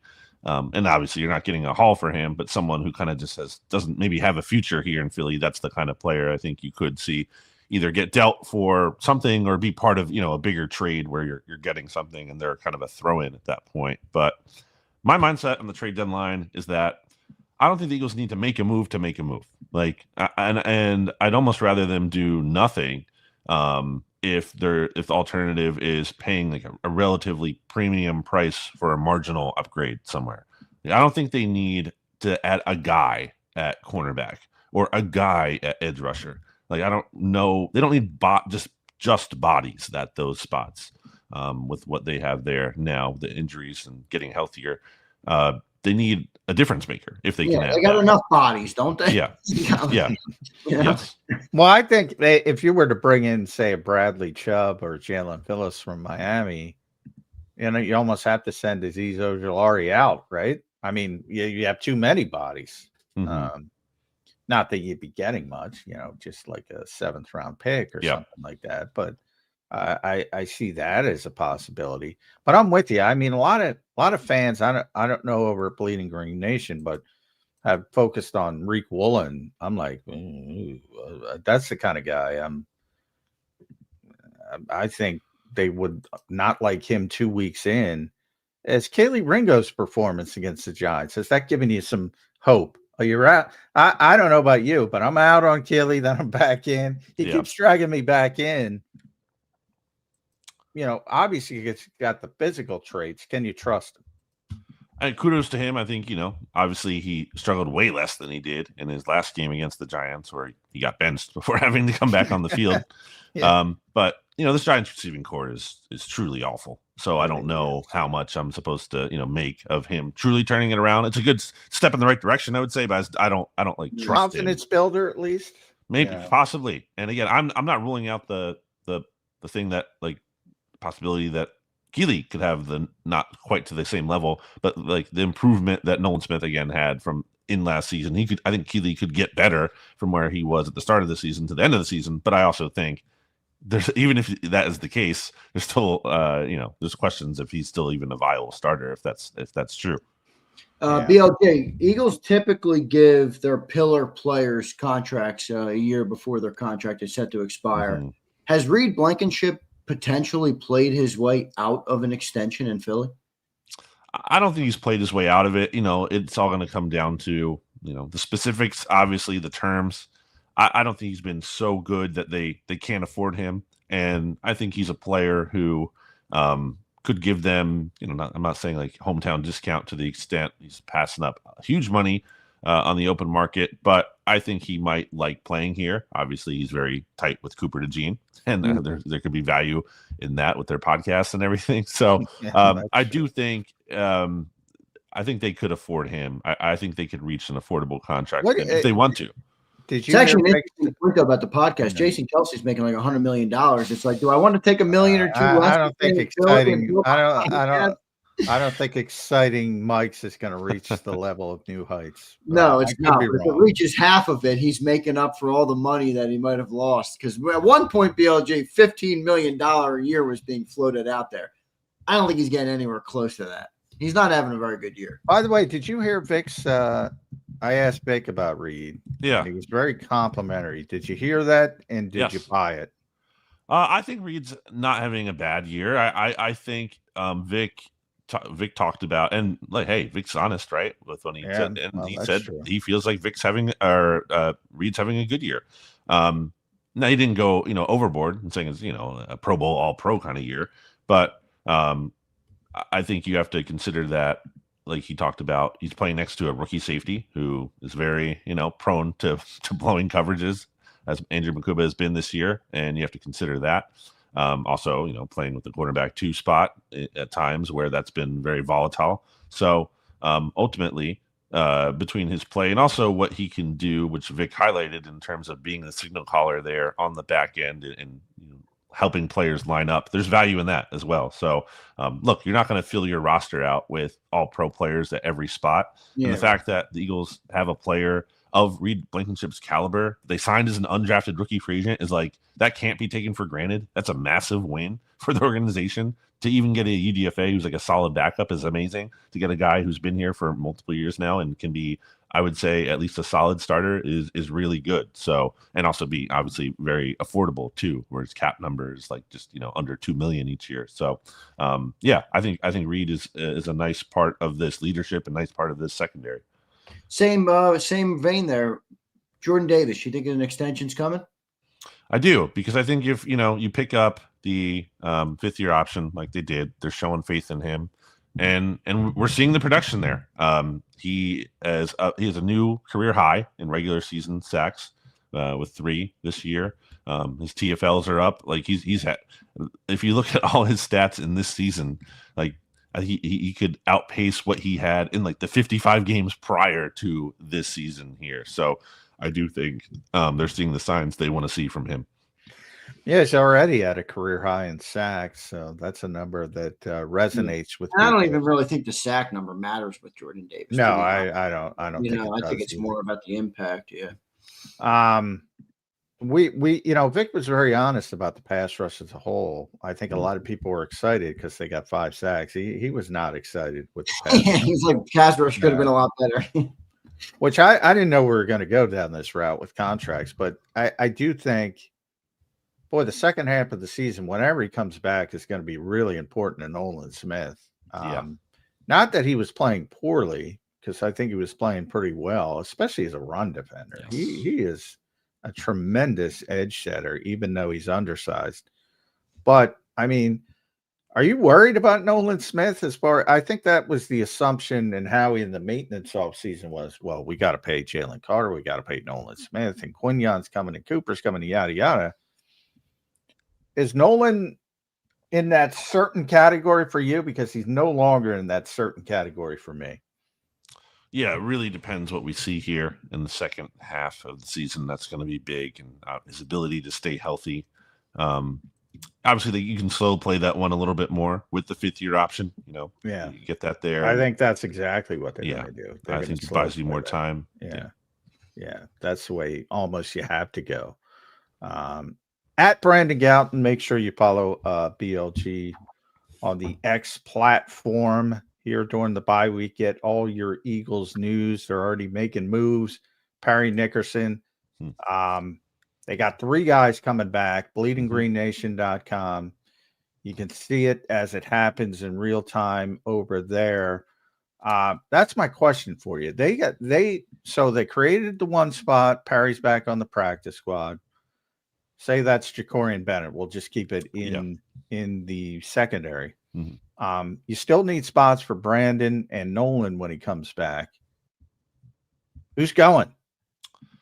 I think AJ Dillon probably, who didn't play against the Vikings, I believe, healthy scratch, and then was active for this past game, but didn't play a snap at all, either on offense or special teams. So Tank is here, man. Tank is here. Tank is here, and then you get Xavier Gibson, to help return kickoffs. So it's just the role really isn't there for AJ Dillon, and you might be able to. I don't know if teams want him. If they do, then he'll find a new home. If not, you might be able to get him back on the practice squad and provide depth there. So I think that's one.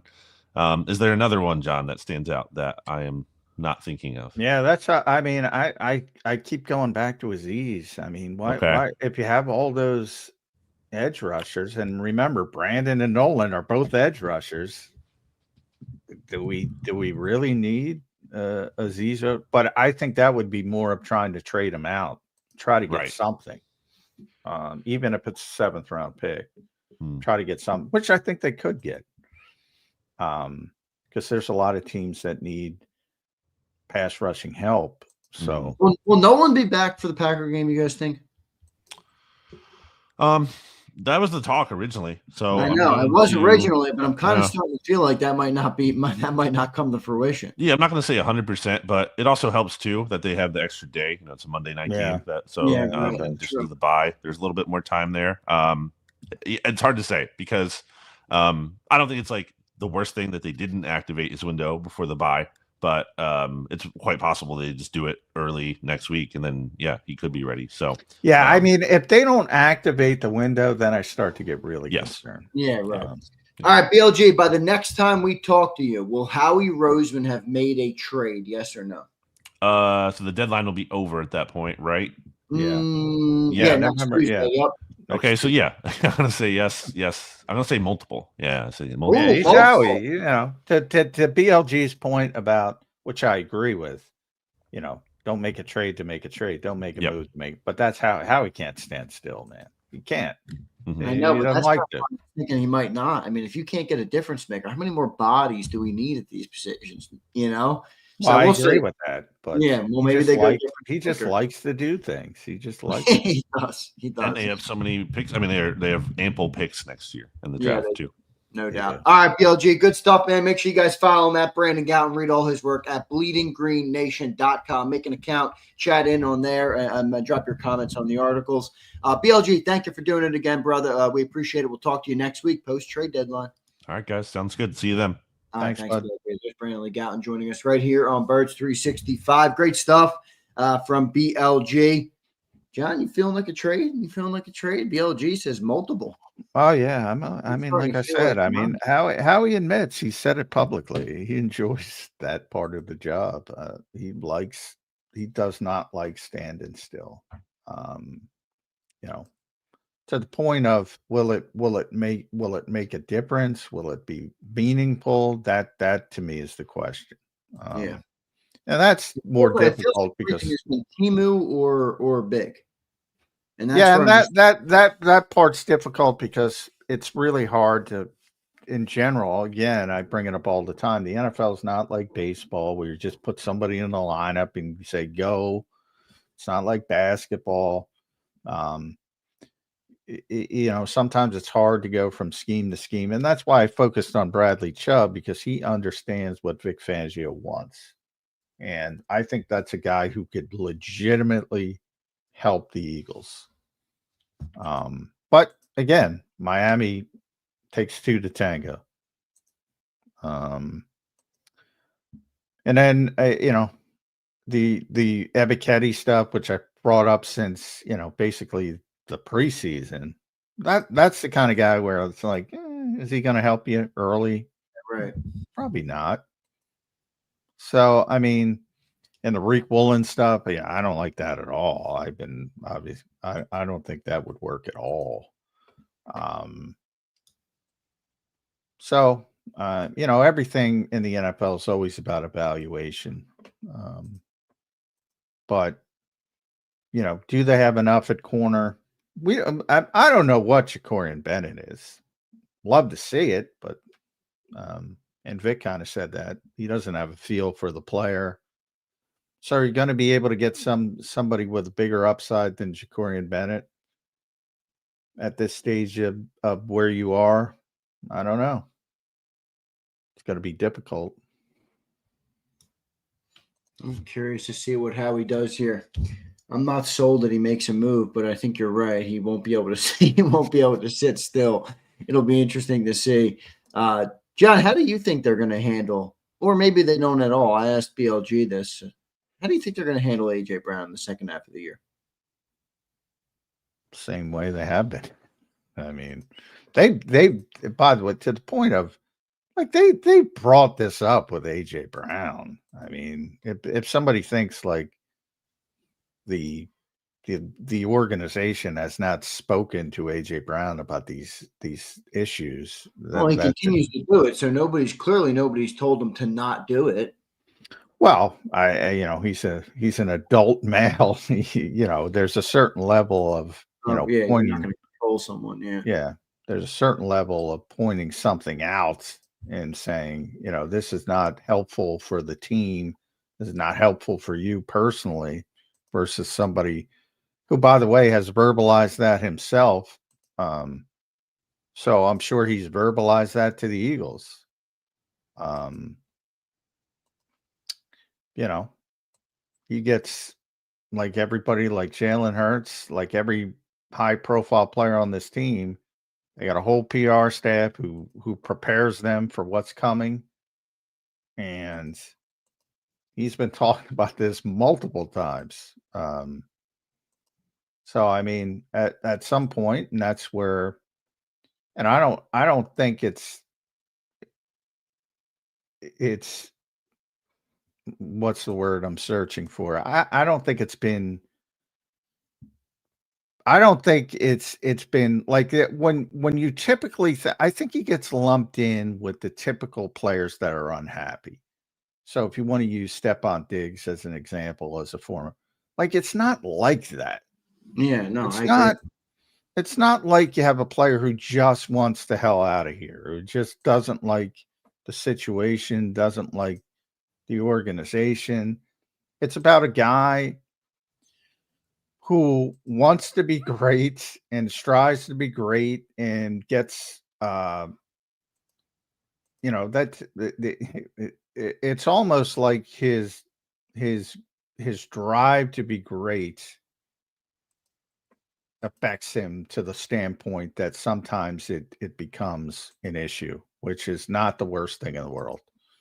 Well, I have no problem with his drive and his want to be involved and those things. I think that's natural for a competitor.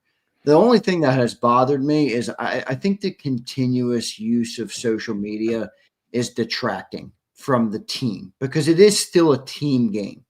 And that would be my one knock. Just like I understand you're frustrated. I'd almost rather him get up there and say, I want the ball more. You know what I mean? I'd almost rather him just say it instead of doing the social media stuff. Now, maybe it doesn't matter. Well, I think everybody agrees with That's that. my only knock. I Yeah. brought up that, but you cannot.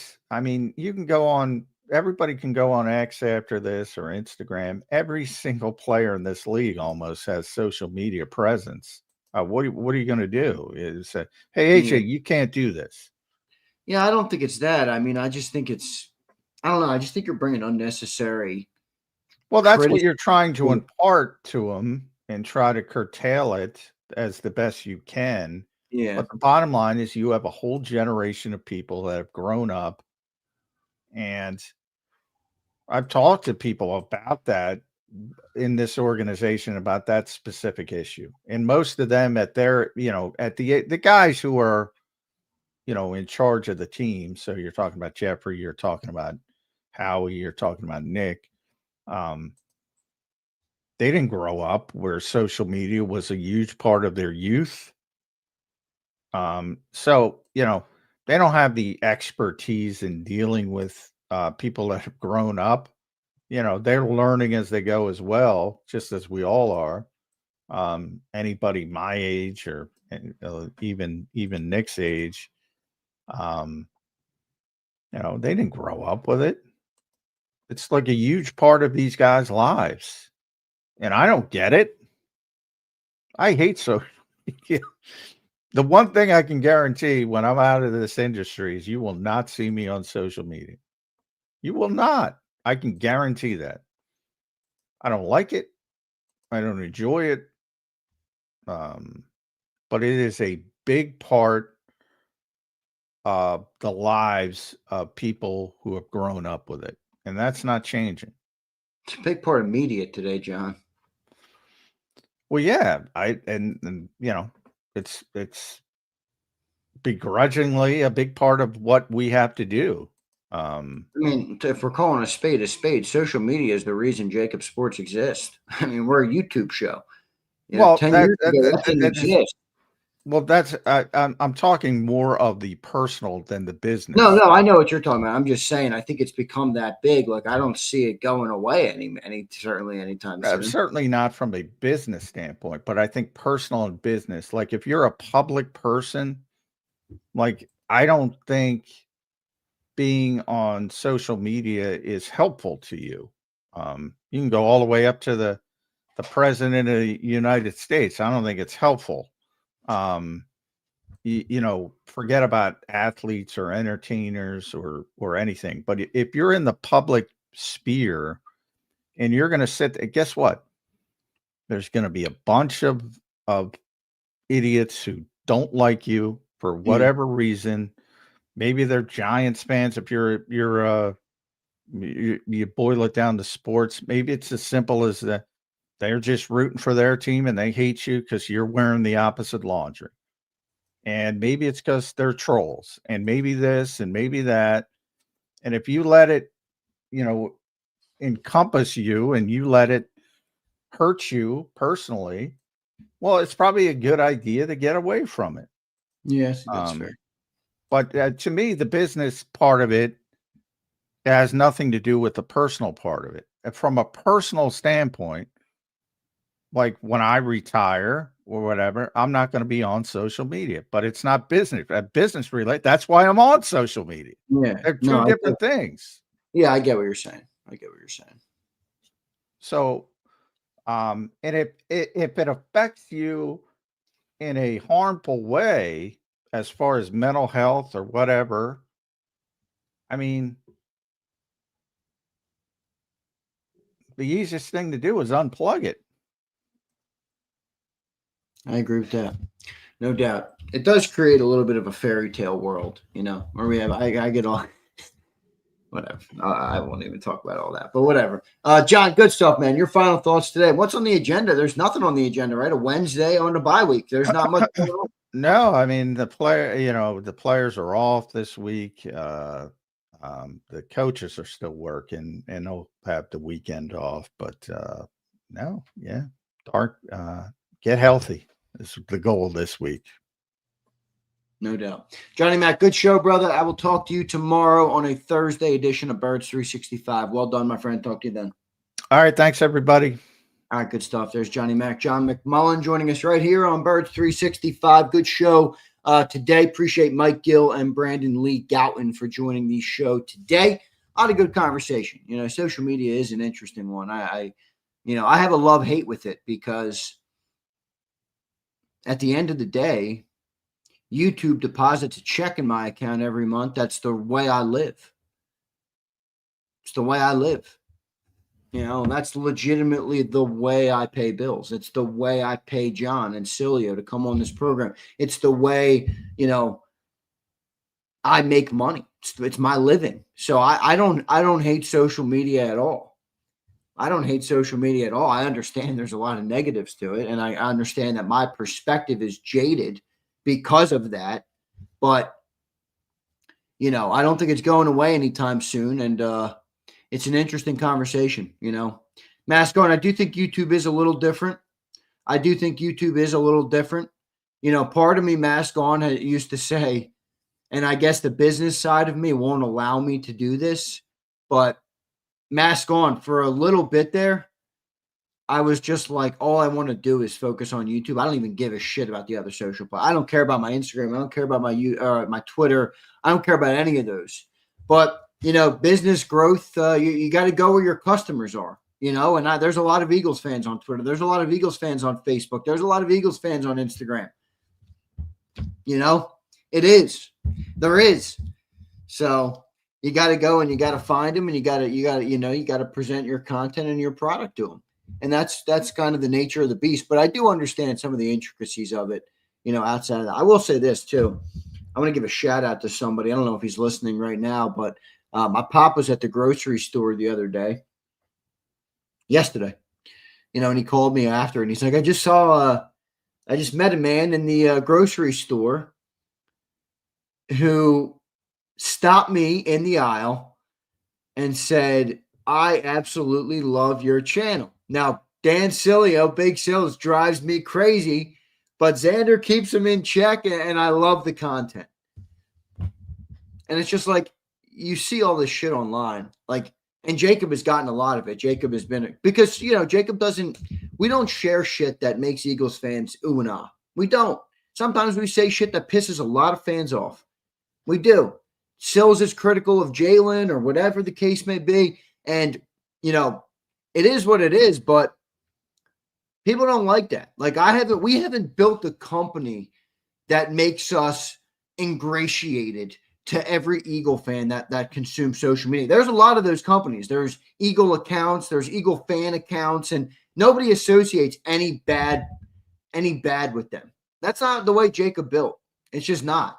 So I get a lot of the hate on social media. I mean, I get DMs on. You guys should see my DMs. Sometimes it's sad. Sometimes I roast people, and I'm like, bro, you have a sad life. If you care this much about what somebody says about a player on a football team, like, relax, dude. But it is what it is. It's kind of a part of the beast, And it is always cool meeting people out there. I always say,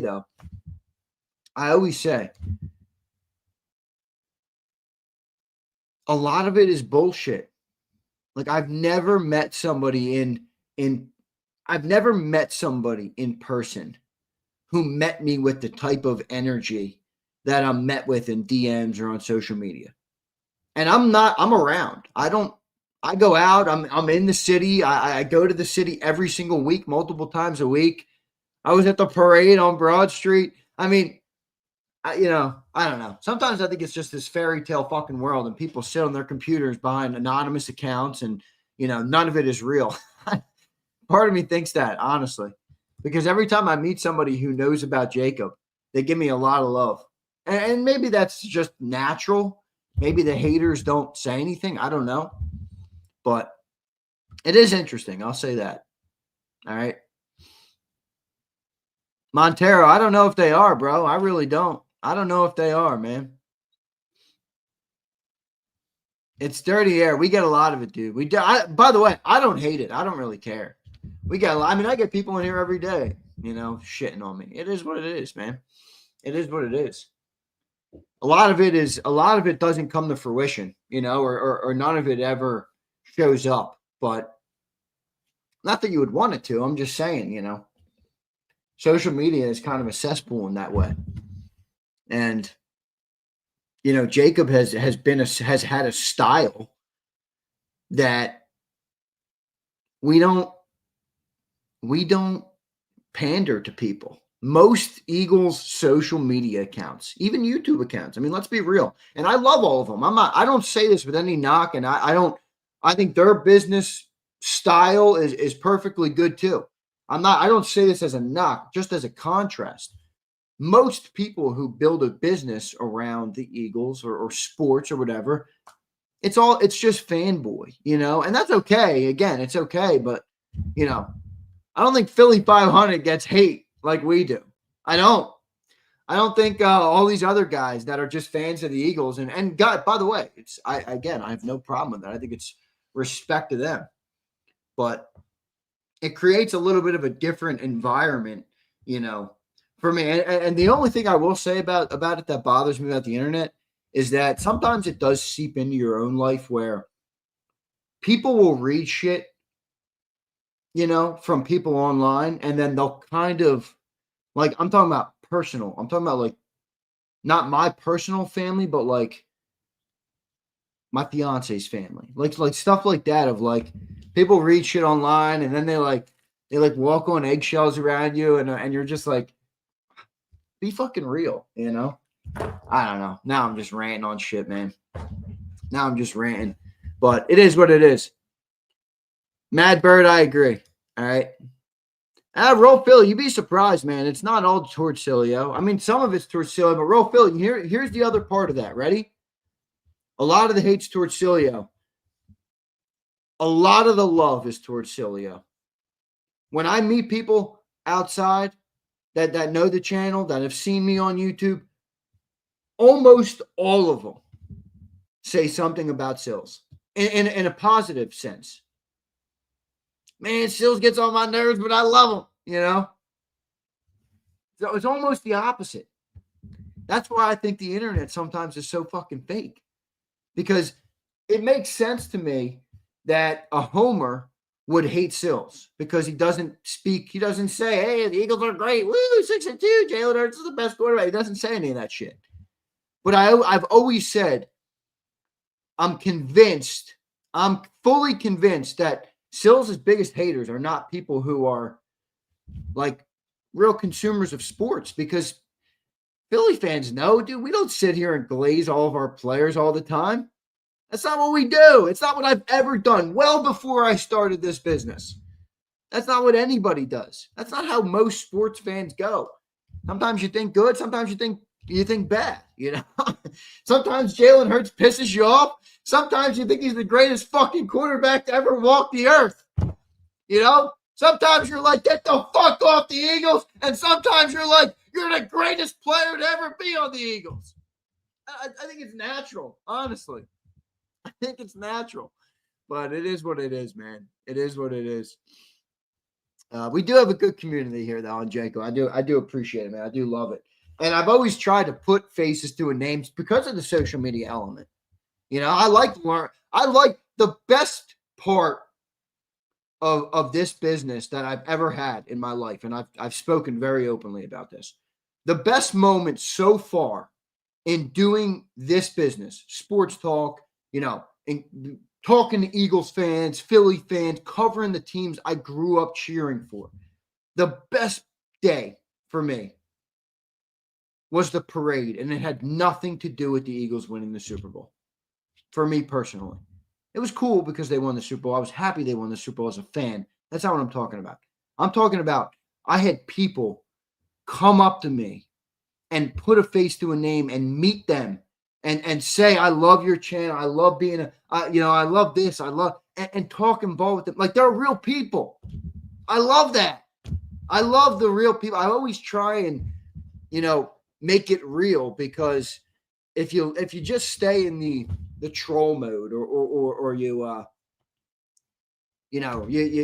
cater to the least common denominator of all the suckers and the losers and the haters, it's just like there's going to be no joy in it. There's going to be no joy in it. But it was awesome. The parade was probably one of the best days of my professional life. Meeting a lot of JAKIB Nation, being there, in the city, having to float, amongst all of the Eagles fans out there. Definitely awesome.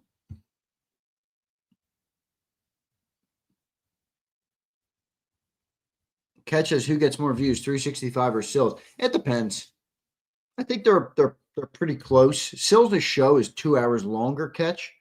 So, he gets more watch time because of the longer show. But the views are pretty calm. Views are pretty close. I don't know. I've never been like we're not a business built on like every video has to get, 50,000 views. We're a consistent, steady sports talk type of content. We're not flash. We're not like, we're more of like an old school media platform on the new school, if that makes sense.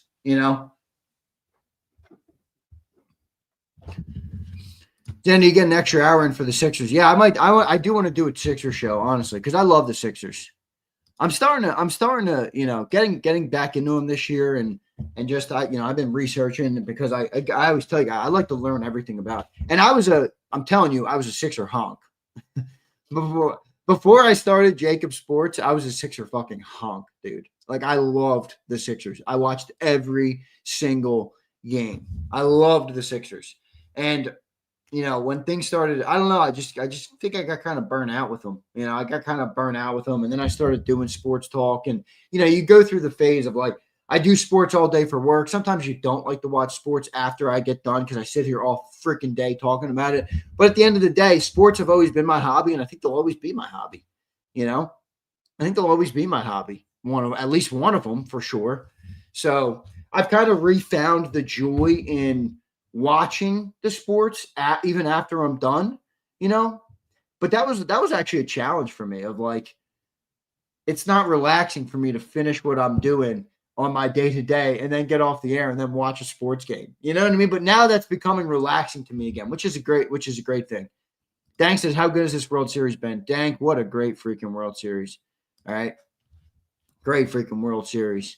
But no, so I found some joy in that, which is a good thing. Which is definitely a good thing, something that I'm appreciative of. And the Sixers, having this young backcourt makes me question what the fuck is the Joel Embiid era? How will that sucker be viewed? I'm kind of just really done. Like I was tweeting last night, the Tyrese Maxey era. Like I'm just done with I'm just done with the whole like process era Sixers. I really am. I think that's what I was worn out on more than anything. You know, the process era of the high expectations, the multiple. You know what? I got into a rabbit hole last night. You guys are going to laugh at this. I got into a total rabbit hole last night because I watched the Sixers game and I was, like I said, I was watching some of the post-game shows, kind of assessing the YouTube market if I did want to start to talk Sixers. There's a couple good guys out there. Philly Take with RB. I was watching the what's the other guy's name? Shit, I'm blanking on his name. Can someone help me? Does anybody watch Sixers content on YouTube? Fuck's that guy's name? Damn, I know it's a brain fart moment. It's not because he's not good. Fuck is that guy's name? Philly Take with RB is the one guy I was watching. What's the other guy's name? What's the freaking other guy's name? He does a call. Run It Back. Thank you. That's it. It's Run It Back Philly. I was watching him a little bit. I think he's a JAKIB hater, that guy. I think he's a JAKIB hater. I always get a kick out of that, of other creators who are like a JAKIB hater. I always crack up at that. All right. So, but I was watching him a little bit, and then I got into a rabbit hole on Markelle Fultz. And I think that is legitimately what broke me when I stopped being an everyday consumer of the Sixers. When they drafted Markelle Fultz, I was so freaking pumped. Like I remember being like, we just drafted that dude. If you watch anybody who was back and watched a lot of basketball, who remembers the Washington tape of Markelle Fultz, he was fucking incredible in college. He was incredible in college. And when they drafted him first overall with Ben Simmons and Embiid, I remember being like, this team's going to win a title. This team is going to win an NBA championship. We're going to see it. I can't wait to see it. And then he just completely that is a story that I hope we will learn the truth on. I've never seen somebody, he forgot how to play basketball. Like, I've never seen anything like it. And ZM, I don't think it was that they changed his shot. Something happened to that dude, man. I am convinced something happened to that guy. Dang, you're a basketball guy.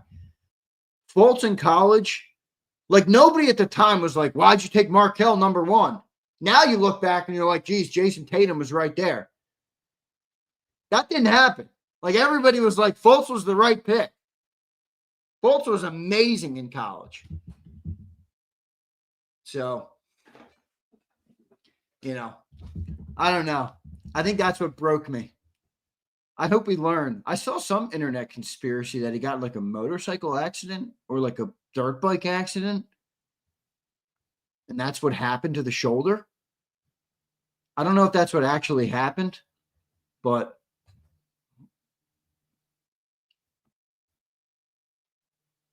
HKP, I do think a lot of it was in his head. But Markelle was a great player. He was a great freaking player in college. He didn't pan out, obviously. And I think he's out of the league right now, Markelle Fultz. I know he was with the Kings and then he was with the Magic for a while. I don't think Markelle Fultz is in the league anymore. I think he might be like a free agent. I don't think he's signed with anybody this year.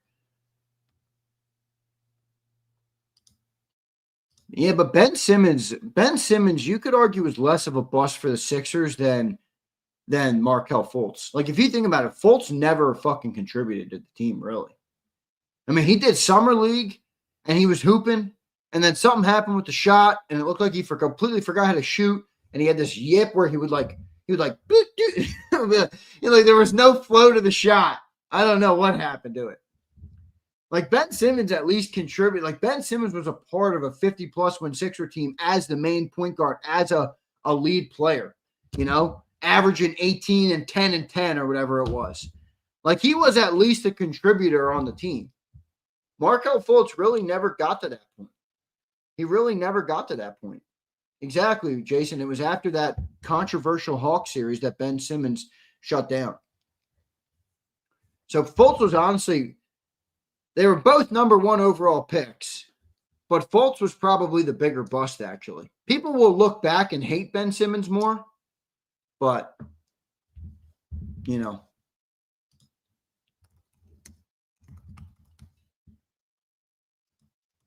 So I don't know. Interesting Sixer shit, man. Here's Daz. You weren't alive for the Jordan days where he said, Daz, I am a big Jordan fan, but no, I wasn't. I was born in 98, which I believe was Jordan's last year in the league, if I'm not mistaken. No, I know he retired in 98 from Chicago, and then he came back when? Like 01, 02, probably? 2001, 2002? I was born in 98, so yeah, admittedly, I'm much younger. But, I've watched The Last Dance, and I'm a Jordan guy. I loved Jordan growing up because my dad was a huge basketball fan. Huge. That was my dad's sport. My dad loves basketball. He keeps saying to me, I want to do the Sixers show with you because he loves basketball. So, but he, and he used to always tell me about, the greatest and who he liked to watch. And so I was really into Jordan as a young basketball fan. I grew up a Sixer fan. I tell you guys, that was when I was 10 years old, I remember wearing a Sixers jersey more than I remember wearing an Eagles jersey. Might be weird to say now, but that's just the truth. I was a basketball kid. I loved basketball. I did. I loved basketball. And I was a pretty good hooper myself. All right. MJ was one of a kind, underdog. Definitely the GOAT in my eyes. Michael Jordan. No doubt about that. I mean, and Michael Jordan was, transcendent just being a basketball player more than any player I can remember. I mean, they're still fucking buying Jordan 1s. Think about that.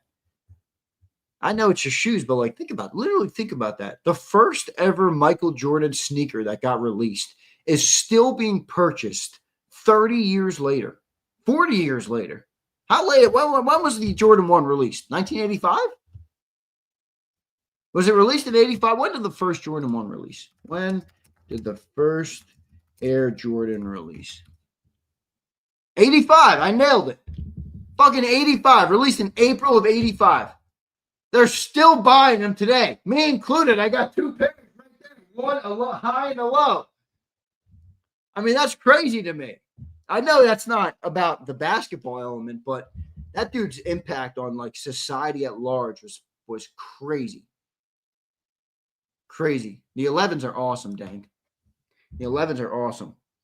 I wear 1 lows now a lot. Those are my go-to. The retro 1 lows. I'm not that tall. Sometimes I can't pull off the high tops as well as I'd like. But I do like the 1 lows are the best. Kobe, your GOAT, not even remotely sorry. Well, Kobe's, you can have Kobe as your GOAT, but he's not the GOAT of all time. I mean, I love Kobe. I got the Kobe book, man. Look. Damn, I just dropped my damn hats. Look, I love this book. Anybody who's a Kobe fan who doesn't have this book, get this book. For sure. Let me pick up my hats.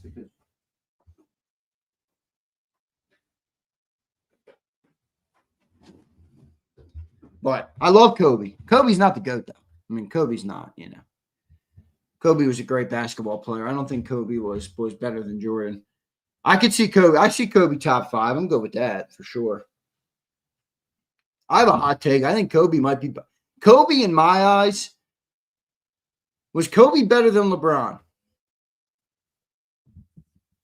Kobe better than LeBron? What do you got? What do you got? Me too, Abe. I'm starting to like Shea too more because, when I got out of basketball, it's kind of when Shea came up.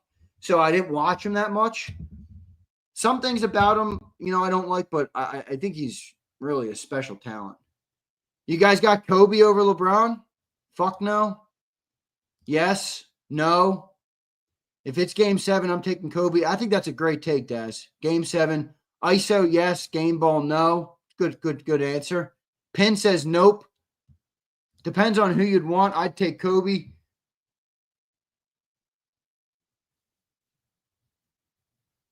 So, Underdog says F yeah. Yep, Kobe was an MJ impersonator, the best MJ impersonator. That's so true, Underdog. The only guy who could actually impersonate MJ and not be cringe about it. He was true. Yeah, Kobe's a legend, man. So sad that he died the way he did, man. Such a sad story. Really was. That was another day I'll remember forever. Where I was when I heard Kobe Bryant died. I was sitting on my couch in Houston when I lived in Houston for 2 years. I was sitting on my couch in Houston. I looked down. I'm like, Kobe fucking Bryant died? I think it was TMZ that reported the first, and a lot of people thought it was fake news. Whew, that was crazy, man. That was a crazy day. That was a crazy week, really, that whole thing. Dank says LeBron the greatest scorer of all. I don't know if I would call him that. LeBron is more gifted, but didn't have that assassin mentality. LeBron is, amazingly gifted player, obviously, And the fact that he's 40-something years old, is amazing. It really is amazing. But I got to look at this Kobe book now. This book is really badass, dude. Really badass. Badass book about a badass athlete, Kobe Bryant, no doubt. All right, we are going to do a giveaway today, so I'll do that at some point. All right, I'll do that at some point. Start a B-ball show. I'm only discussing with JAKIB fan. All right, Kimberly, I might have to do it. Pin says, "Go Sixers, we need that show, bro." I'm working on it. I don't know what the style should be. What do you guys think? Regular podcast, middle of the day, a couple times a week, post game. What do you guys think? Sixers show, you think post game? I want to start the college show. Guys, I've been feeling a call. To start to expand to more than just Eagles. Not only for JAKIB, but for me personally. I've been feeling that call. I don't know if that's the right call, but I've been feeling it.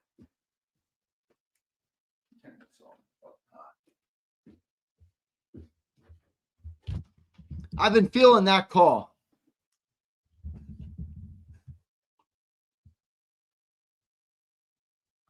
JAKIB runs basketball. Classic. Yes, but do it on JAKIB. A-Team, I want to build another channel too, though, dude. That's just smart business, And JAKIB, it's all algorithmic. We just talked about social media. It's algorithmic. My algorithm is 100% Eagles. So to launch a basketball show on an Eagles-centric algorithm is not necessarily the right idea upside-wise, but it would give you the best base start, if that makes sense. But there would be a big advantage to, launching its own platform. But I don't think I would do that. I would probably keep it on JAKIB. Post-game show, you think underdog? I think so. Post-game for half hour. Kind of what I was thinking, Chuck. Kind of what I was thinking. College football show would be epic. Problem with Sills is he needs too much cash every time I want to do something new. I'm like, bro, I got to make some money before I can pay you. I don't make any money. I can't just pay you off the top, I'm already doing that on the National Football Show.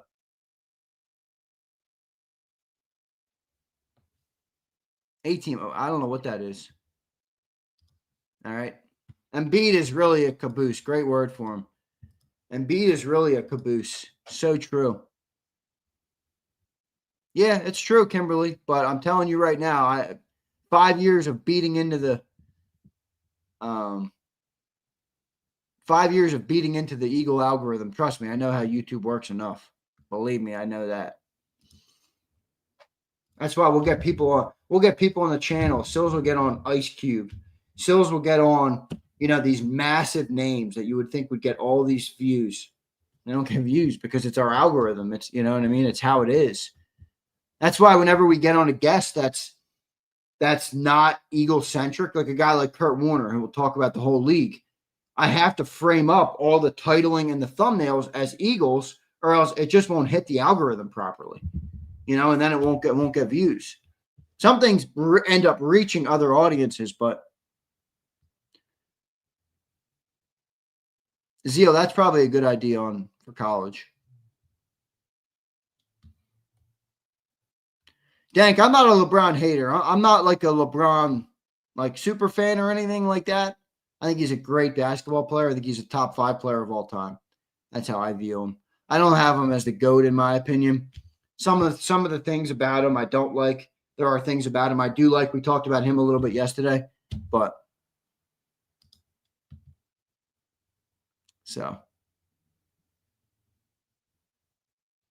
Is LeBron even better than Pippen, Larry Bird, Magic, Grant Hill? I think he's definitely better than Pippen.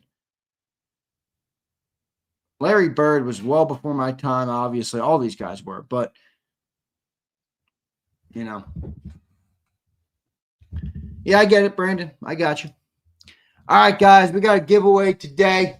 Let me figure out my my channel members. I haven't been getting any new members. I had a great September and a little bit of a down October. I don't know if that's because the Eagles lost or what, but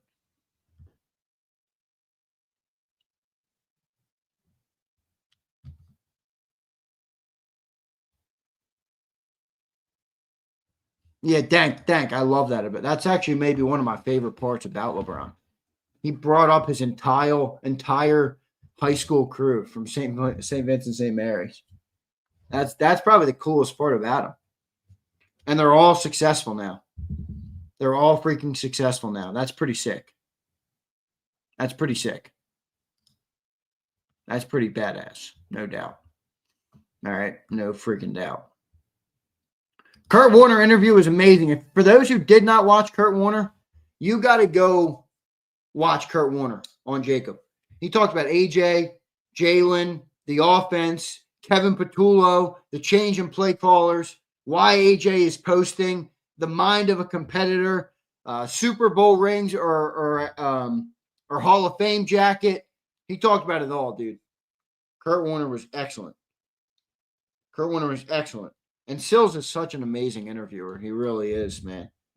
Sills is something I wish I was better at. I've been working on it, but not my specialty, interviewing. Sills is so freaking good at it, dude. He's so good at it. Big Sills is no joke. Yeah, I'll say real zeal. I mean, Sills knows how to talk to people. Sills knows how to interview. He knows how to interview. So, no doubt. All right, let me look at this member list. Oh, fuck. I remembered, I thought of this amazing idea last night. No Diddy, in bed. I was in bed last night, and I thought of this amazing topic to ask you guys. Fuck, and I forget it. I knew. I was dozing off, and I'm like, I should write this down in my notes. And I'm like, nah, I'll remember it. How could I forget that? And, of course, here I am. I forget it. Fuck. Such a good topic. Damn. Oh, that shit's going to bother me all day now until I think of it. I was in that sleepy brain state, too. So I don't think I'm going to remember it. I got to write that shit down, man. I was too zonked, though. I'm like, I'm not pulling my phone back out. I'll remember it. Here I am. I can't remember that shit. Oh, fuck. It is what it is. You hate to see it. Always keep your Kimberly, I have them open all the time. But I put my phone down after hours of being on screens all day, and I'm like, nah, I'm about to pass out. I'm not getting my phone out. I'll remember this shit. I'll remember it. Boom, here I am. I don't remember that shit at all. In fact, I can't even think of where. I don't even remember the fucking sport it was.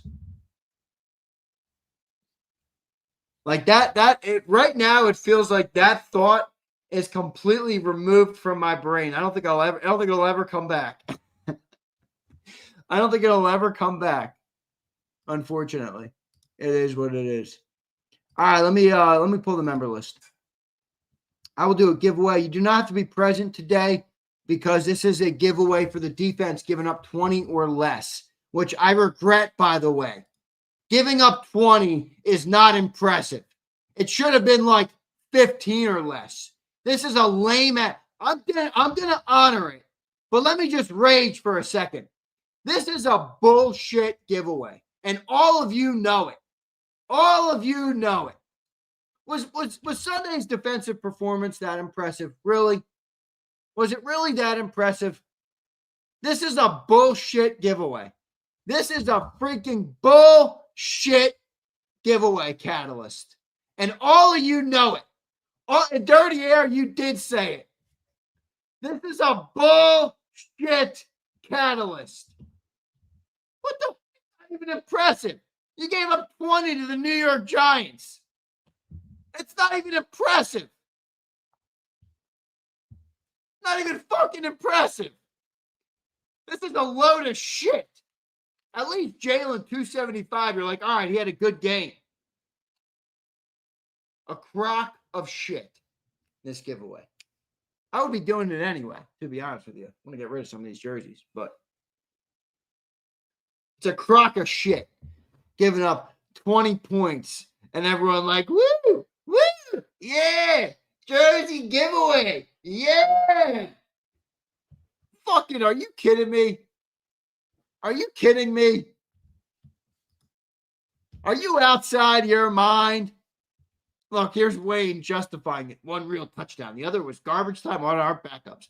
Wayne, this is a shit giveaway catalyst. Okay? Here's Daz justifying as well. Our starters only gave up 13 points. Daz, this is a shit giveaway. Ryan, I will blame you for this. I remember it being less than 20, and Ryan's like, no, it should be 20 or less. No, we don't do technicalities, Texas T. Technically, 13 is a bigger crock of shit than the giveaway itself. The scoreboard says 20.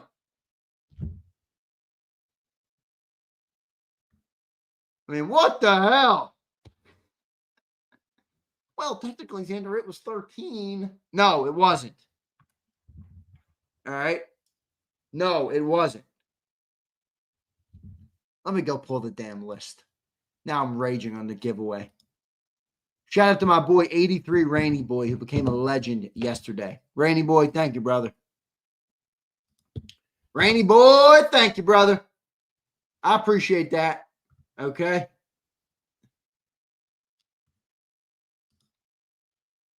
Here's Dio. I've never seen someone cry more than Dio. I have never seen someone cry. Dio, you are a perpetual crier. Why? Who taught you to cry as much as you cry? Dio, where did you learn this? Is this the way you grew up? Is this because you're on the left coast? Although Dank's on the left coast, I don't see him crying as much. Dank cries some, but he doesn't cry like this. Dio, quit crying. If you listened to me, I told you very clearly that November, December, and January are when the giveaways will really ramp up, because I don't get paid on the season numbers until a month later, meaning I've only gotten September. October's earnings from in season, which obviously increases, aren't paid out till the end of November. But Dio picks and chooses what he wants to fucking hear. And Dang says nothing wrong with crying. I'm in touch with my sensitive side. Oh, you fucking shrimps. Dio, I can't believe you, Dio. It's because you're a Clemson guy. I should have known it. Clemson people are losers. I remember when I went to Clemson. In fact, I have a funny picture of me at Clemson. What's that place called? Greenville, right? Greenville?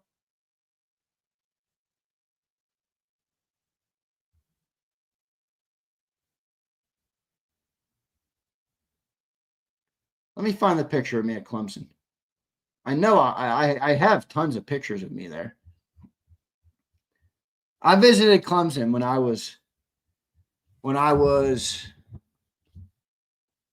maybe a junior in high school. My best friend, Chuck, who I've told you, he was my roommate in college. He had 3 older siblings. One went to Tennessee, one went to Clemson, and one went to Bama. And I visited all of them with him. Where are my pictures from Clemson? Because I was a menace at Clemson. I'll tell you that much. I was a fucking machine when I went to Clemson. That was like my prime drinking. I know it sounds young, but I went through that party process earlier than I should have, to be blunt. Oh, there's the Bama pictures. I think Clemson happened. There's the Tennessee pictures. I showed you guys the Tennessee pictures. Fucking chilling at Tennessee. Where are the Clemson pictures? I was a menace at Clemson. It was a fun visit. Greenville, that's what it is, right?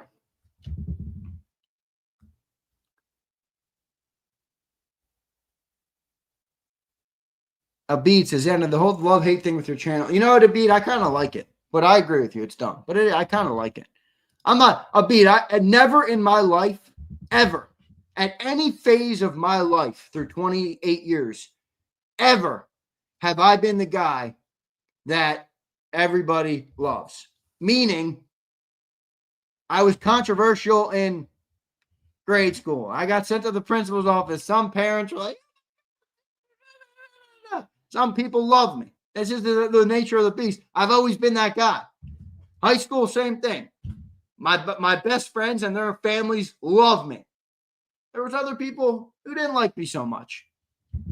I don't know what it is. It might be something about, some might call it my, what's the word for it that they use today? The aura, maybe? I don't know what it is. Maybe it's because I've always been a very confident person and I never needed approval from fucking anybody. Ever.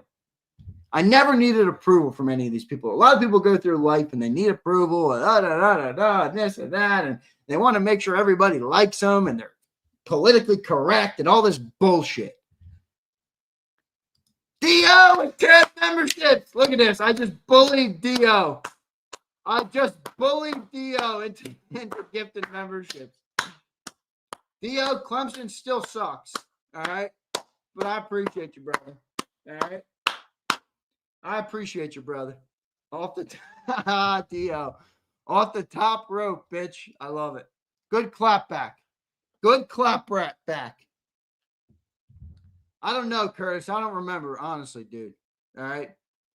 I don't remember, dude. I just remember. You know what? I think Curtis. I don't remember. It was in high school when I went. My Chuck, my best friend's older brother, was a freshman at Clemson at the time. So we went and stayed in his little dorm room. I'll never forget it. It was at the time when Flappy Bird was just coming out. You guys remember that game, Flappy Bird? You guys remember that game? Yeah, that had just come out. I remember because the kids were playing it in their college dorm room. I'm like, what the fuck's this stupid game you're playing? Underdog says, honest people either get love or hate. Now, Underdog, that is the story of my life, my friend. That is the story of my life. Some people love, some people hate. It is what it is. And to be honest, I don't care either way. All right, I got this member list now. Let me yank it. I got to re-pull it now because Dio gifted 10 after I pulled the list. So buckle in, everybody.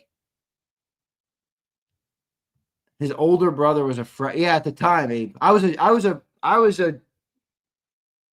a sophomore or a junior in high school. I was either a sophomore or a junior in high school. Well, if it came out in 2011, that's not when I was there. I thought maybe I'm thinking of the wrong game then.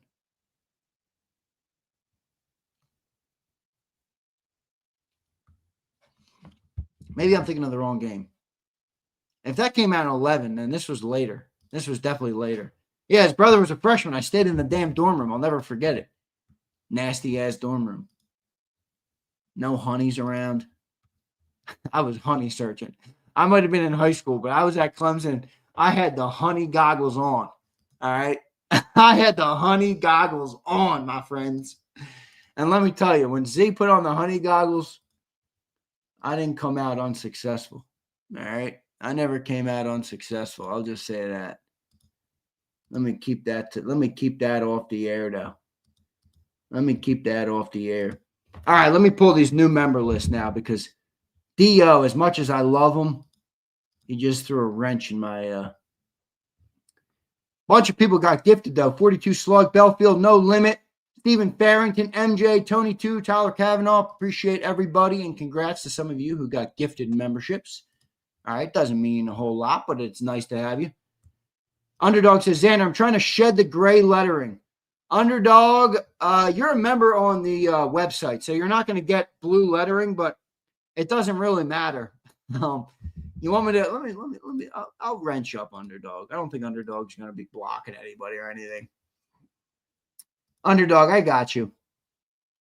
Let me wrench up underdog. People are gonna get mad at this too, because people have been wanting the wrenches. Let me wrench up underdog. All right, underdog. I think it should be shedded for you for now. Yeah, you got to pay on YouTube if you want the green. All right. Ryan G says, I bet your fiance loves hearing that. Ryan G, you think I lie? I don't lie to my fiance. She knows that I've been a dog my whole life. All right. She fucking knows. What are you talking about? I don't got to hide that shit. I might have been a dog, but I'm a loyal man. I'm a loyal man. All right. That's what matters. All right, here we go. Let me get some of this. Let me get some of this crack-a-lackin'. Did it work? No, it didn't work.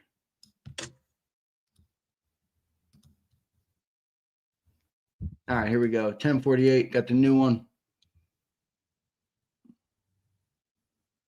Underdog, I told you everybody would be crying. Look at Philly Dog. Where's my wrench? Everybody wants a wrench. Wowzy! Look at Wild Bear. She knew exactly what I was going to do.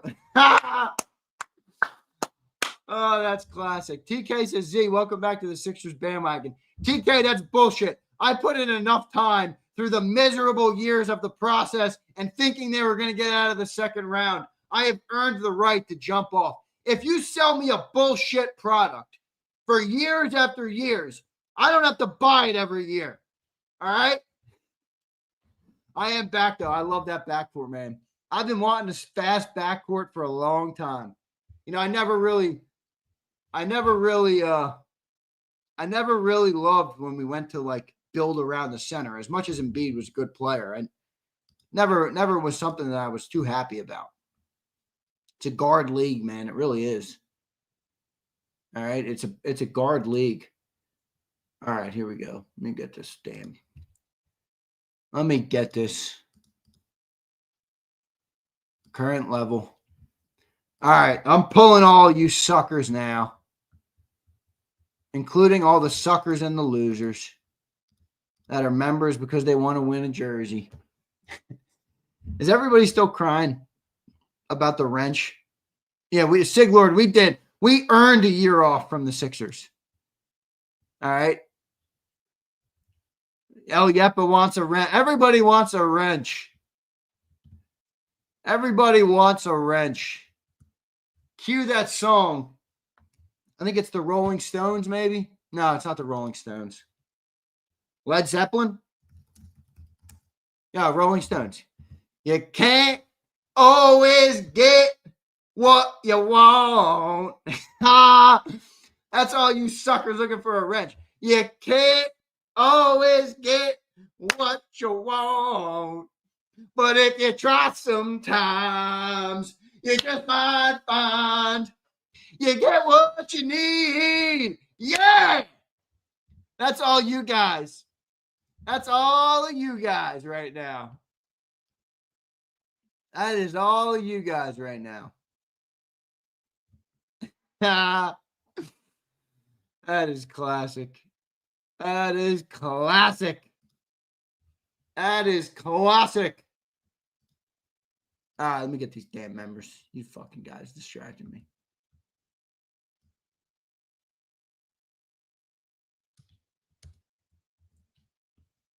All right, boom. Convert. How long will ChatGPT take today? Probably 14 hours. ChatGPT sucks. What a piece of shit. Used to be good. It's not good anymore. ChatGPT flat out blows. What did I just pull? Legends?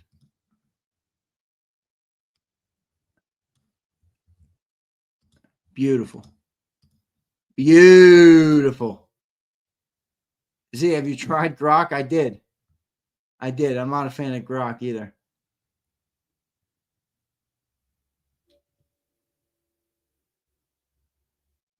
I'm blue. That's funny. You better break my speaker, Z. Cool it. Encore, Z. You like that? You like that, Abe? All right. You like that, Abe? I know you do, Abe. I know you do, Abe. I know what kind of shit gets you going, Abe. No Diddy. No fucking Diddy. I'll double up on it. I will double that up. I'll say pause, no Diddy squared on that one. Oh, man. Sometimes I crack myself up on this. Zander time presents a grave danger, everybody. Sometimes I say some shit on Zander time that I should not say publicly.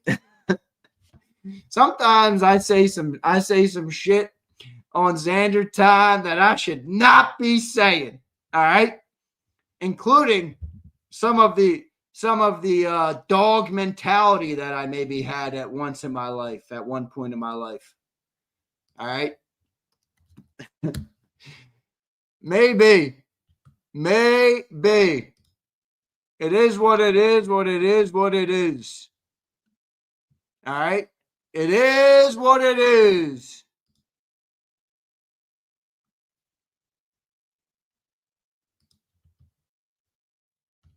All right. Oh, shit. I don't want to do that. No, I'm clicking on shit I don't want to click on.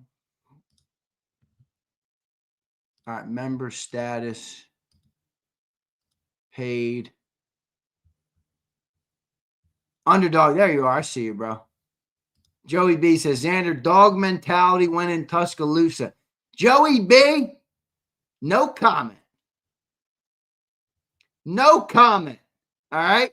No freaking comment, Joey B.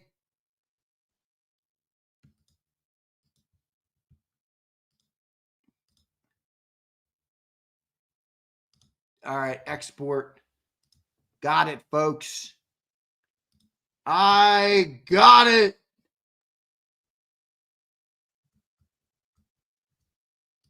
All right, let me sort by this. Dude, this is taking forever.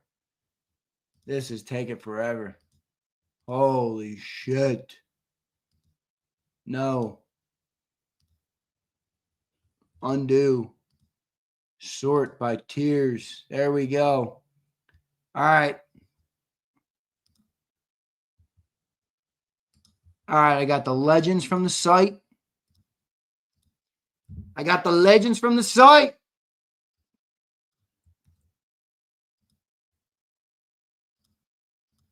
Boom.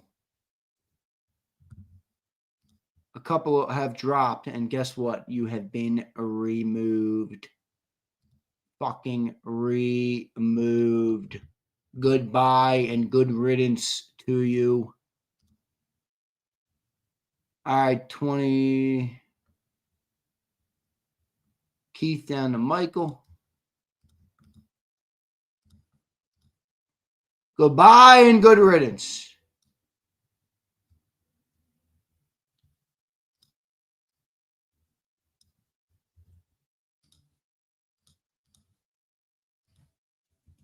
All right, here we go. Family members to close it out. Copy. Paste. All right, give me a sec. I'll be back to entertaining you in a second. I'm just pulling this list so I can give you guys a jersey. We'll be back to entertaining you in a second. I know you guys have attention spans of a gnat. I'll be back. All right, let's come back. See what you guys are fucking talking about over here. Z, I plead the fifth. I plead the fifth a lot. I actually don't, though. Sometimes I'm just too damn honest. I tell you guys this all the time. Shit gets me into trouble. Especially when you meet people who didn't grow up like that. And you're like, we talked about this yesterday. I grew up in a household where we're just brutally honest with each other. It sometimes makes for a harsh day, but it always leads to not big problems. All right. Big try. That's a good thing. I didn't want you here anyway. Piece of shit. No, I'm just kidding, Trag. I love you. New file, same formula. Please. All right, I'm clicking enter on ChatGPT right now. Let's see how long it takes. Enter. It's 10:57 and 50 seconds. Let's see how long this piece of shit takes. Oh, ZM, you want? Yeah, hit me. ZM, I'll email you today. All right, I will hit you up today.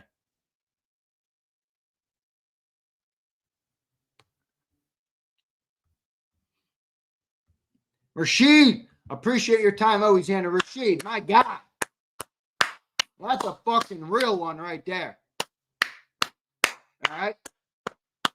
That's a real one. Rashid, I appreciate your time for showing up here, clicking on a JAKIB video and sticking around, Rashid. That's what I appreciate. Thank you, bro. I know time is money. Time is money and time is valuable. Wild Bear, how are you? Don't worry, Wild Bear. You're not on my shit list. You're close, but you're not. I'm just kidding. You're not. All right? You're not. Kimberly was on my shit list until she appeared on the post game show. All right? Remember, Kimberly, you sent me some emails. It wasn't so nice to me. You little shit. I forget what you called me. You weren't so nice in the email, Kimberly. All right? And then you came, Kim, I slowly pulled you back. I slowly reeled you back in, Kimberly. And now you're latched on. Now you are latched on. Oh, good. ChatGPT has given me an error message. Something went wrong while generating your response. If the issue persists, please contact us. How about you just give me my damn list? How about you just give me my damn list? Piece of shit.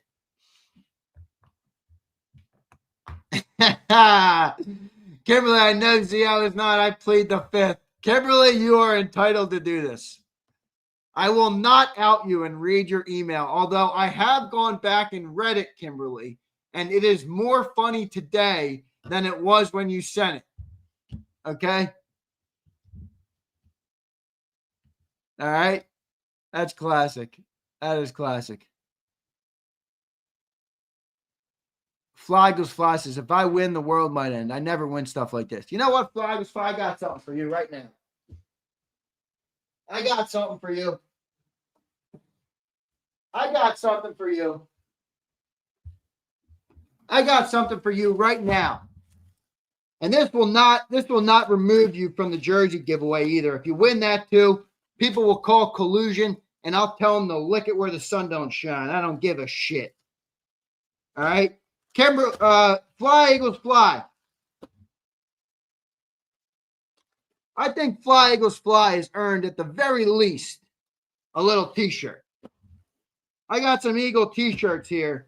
What size? What size, Fly Eagles Fly? It's your time today. It is your time today. I got a bunch of different size t-shirts right here. And if I don't have your size, I will order you a JAKIB shirt right to your door. You let me know. Fly Eagles Fly. I got you with a win today. I got you with a win today. All right? I'm waiting for your response, and we'll see what you say. Z be getting hate mail. I get a lot of hate mail. I love it. I absolutely love my hate mail. All right? I love my hate mail. Where is Fly Eagles Fly? Did she disappear? XL, let's do it. What do I got? Medium. No. XL. Yeah. Super Bowl champs coming your way. Email me right now before I forget. Zander at jakibsports.com. Look at that. It pays to be loyal to JAKIB Sports. Fly Eagles Fly is a member on the YouTube channel. She's a member on the website, and she's been here for quite a bit. All right, I got the entry. It took 4 minutes from ChatGPT. Actually, not too bad. Not too bad. Not too bad at all, actually. I'm good with that. All right. Fly Eagle, send me an email, and I'll get you your shirt sent. I'm still working on 2 jerseys for people. Who do I owe? Texas T and Eduardo. Fucking Eduardo wouldn't take the medium Goddard. Now he's got me jumping through hoops to get him a damn jersey. Eduardo! Fucking A. Where the hell is Eduardo? Is he even here? Fucking Eddie. He's going to be Eddie from now on. And Texas T, I'm working on your regular green. I think he's going to get it for me. That's what the holdup is. He told me I can get you it. I can get you Coop and Quignon in regular green. So, all right. Yeah, the guy's got the most touchdowns on the team right now. The guy won a Super Bowl in Philly. I mean, come on. Eduardo's like, nah, I'm too cool for Goddard, dog. I'm too cool. Look at this thing. Where is this thing? Look. A beautiful Kelly Green stitched on Goddard jersey. And this guy, Eduardo's like, nah, I'm too cool for school to wear an 88 jersey. All right, guy. All right, Eddie. Well, Fredo, Bad Bunny is here to stay. Fuck Bad Bunny. Fuck Bad Bunny. Good one. Bad Bunny. ¿Cómo estás? Shut up, Bad Bunny. Shut up, Bad Bunny. Fucking Bad Bunny. I mean, you got to be kidding me with Bad Bunny. Yeah, thank you. That jersey is collecting dust. Wild Bear, I know, man. Eduardo don't give a shit either. He's like, I'm out. I'm out on the Goddard jersey. Okay? All right? I am out on the Goddard jersey. All right, jersey winner. Jersey giveaway. Jersey giveaway. Sig Lord. Sig Lord, that is hilarious. Oh, man. I like Sig Lord because he's kind of like me. You could tell Sig Lord's a controversial guy. You know, you could tell that, which I appreciate. I appreciate a controversial. That's why I like Underdog. You know, Underdog comes on and he's like, our quarterback fucking sucks. And all of you are go into tears about it. It's hilarious. All right. It is absolutely hilarious. All right. We got the list. Let's pull it up. Let's pull it up. We're getting into uncharted territory on Zander time right now. All right. Uncharted territory. Bruce Banner says he's smoking a cig out of respect for the Sig Lord. Look at that. Look at that. Look at that. Sig, you have people lighting up cigs for you, my friend. Based on your name, that sounds like a win for you. All right. All right, here's the list. Should I be a dictator and remove anybody that's pissed me off today? Nah, I guess I won't do that. Abe, you're done. No, I'm just kidding. I love you, Abe. Act Beezy for Sheezy. I haven't seen you in weeks. You're removed. Anton, you're cooked. No, I'm just kidding. I'll leave you on there. Arthur McQueen.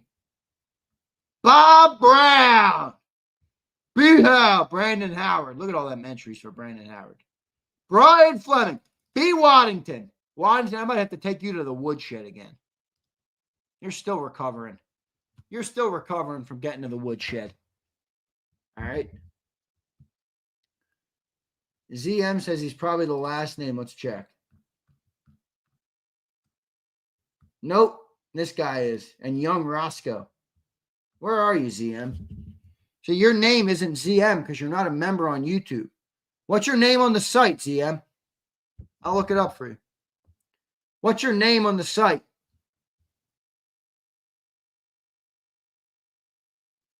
JD, if you didn't cancel it, it's still there. What is ZM's name? Zane? No, I don't think that's what's pulled. Let me look at the list. It is. What are you on the site? What level? Oh, yeah, Zane Manning. I see it. F. Zane. There it is. You're on there. It's not perfectly alphabetical. It's not perfectly alphabetical. All right, who needs me to? This is why I don't scroll through. Because then everyone's like, oh my God, I'm not on there. I promise you, you're all fucking on there. You're all on there. Thomas Gruber. Where is he? There he is. That shit's highlighted so many times my eyes are going blind. Thomas, you're on there. Jammers, let's look up James Jones. James Jones. There he is. He's on there. Okay, who else needs to search? Dr. Philly checks in. What's up, Zander? First time checking you out during the day. That is a mistake on your part, Dr. Philly. Your first time. This is the funnest show we have on JAKIB Zander time. We ramble. We talk about college. We talk about basketball, Sixers. You name it. We hit on it. People even get me to share some stuff about my personal life that I would prefer not to share. But I end up doing it anyway. In the name of entertainment. All right? Who else needs me to search so they stop crying? Who else needs me to search so they stop freaking crying? Gruber, you're done crying. Shane White says he doesn't see his name. All right, Shane. Let's have a look. Shane White. If my eyes are working correctly, that would be Shane White. There you are, Shane. All right. JD's crying. Let's go find JD. What's your name on the website? It all depends. I don't want to search the wrong thing. Can anybody guess what JD stands for?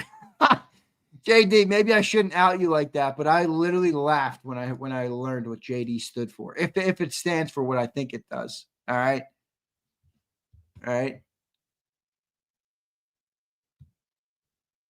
Daniel, yes, you did. You just got gifted. Zander, am I still on both? Mike, I believe you are. Mike, there he is. Look at all them entries for my boy, Mike Berghorst. You know what that means? He's a channel supporter. All right. Who else needs me to search? Dr. Philly says, I'm a high school guidance counselor. I'll tell you what, you don't take anything from Zander time and bring it to your high school kids. Please don't. I was a menace in high school, Dr. Philly. I was an absolute menace. All right? Many loved me, and the guidance counselors did not love me. The guidance counselors did not. Barbera, I think, was his name. Or no, he might have been my college counselor. Billy Don. Where are you, Don? There you are. There you are, my friend. You're on there. Wait, what's your other name? Because you're Philly Don on here, but what were you on the website? I don't think you're Philly Don on the website, are you? No, you're not. There's your YouTube entries. And then you got Don. There you are. There's your website entries. 8 for the website. You're on there, Don. Don't worry, brother. Don't worry, brother. All right. I got you, Don. I got you, Don. All right. Tyler Connor says, check my single. Scooby-Doo and Tyler. I'm on there. Please tell me I'm on there. Tell me. Uh-oh, Connor. What's your name on here, brother? Where's my boy, Tyler Connors? There he is. I don't know why it didn't come up. He's right there, though. All right. Tyler, you're on there. Is anybody else?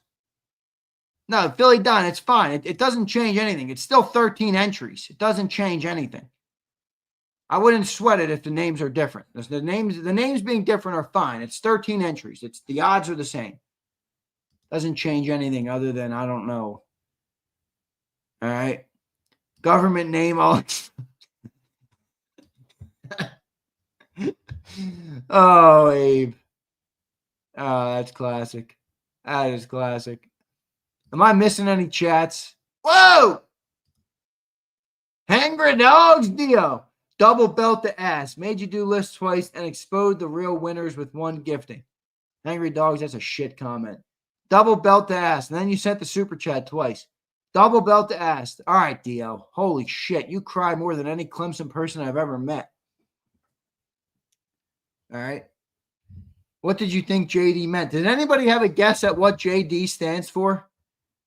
Like if you picked the most generic name that starts with J and the most generic name that starts with D, and you put them together, that's what JD stands for.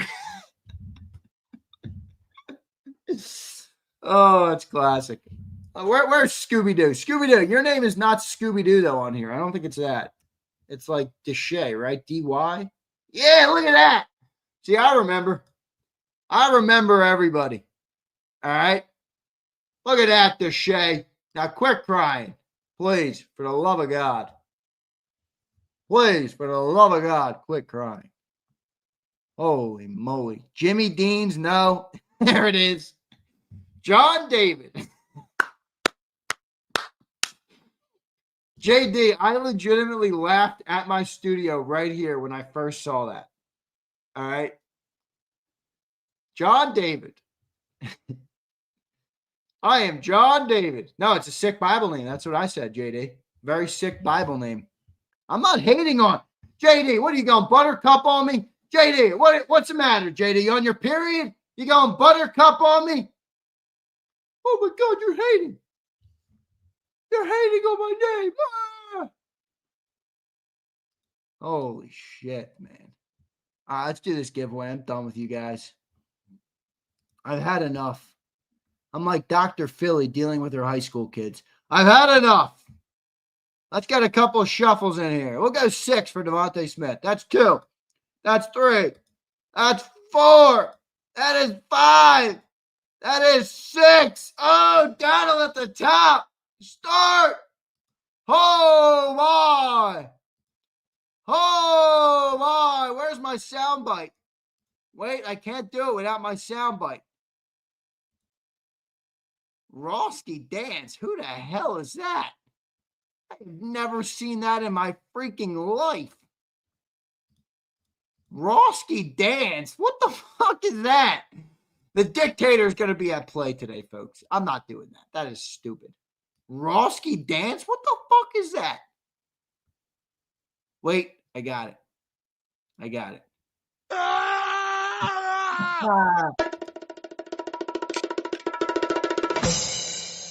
Roski Dance. Who the hell is Roski Dance? Never even heard that. I've never even seen that name. I think I'm doing a do-over. I'm with you guys. Roski done. Dictator Zander. Vladimir Krause. At your service today. Roski Dance. I am with dirty air. You are Roski done. Goodbye. I'm not doing that. I want a good winner today. I want a good winner today. Okay? I want a good winner. One shuffle for the greatness of Jalen Hurts. Underdog, you might win because the greatness of Jalen Hurts and one shuffle means that you might win, underdog. Start! Let me get my thing. Woo!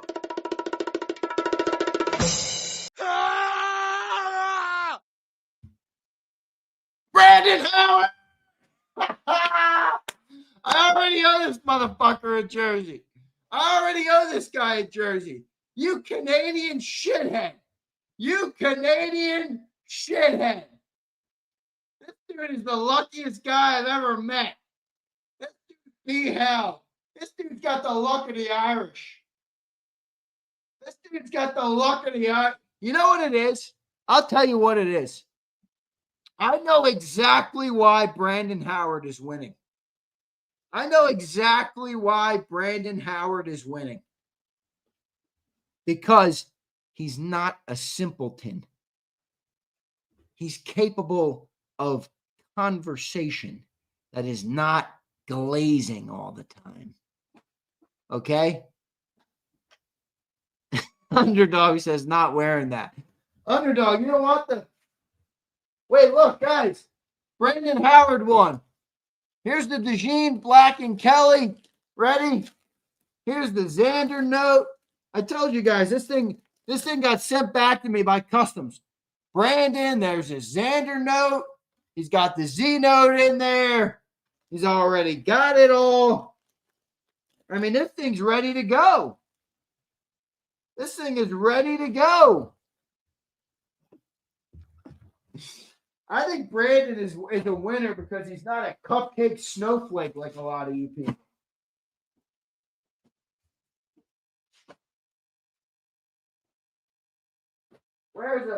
There it is. This jersey is being saved right here. This jersey is being saved exclusively for one person in the chat. By the way, this nickel colored Kango is looking good. Nickel. It's called nickel. That nickel Kango is looking good. This right here is the underdog jersey.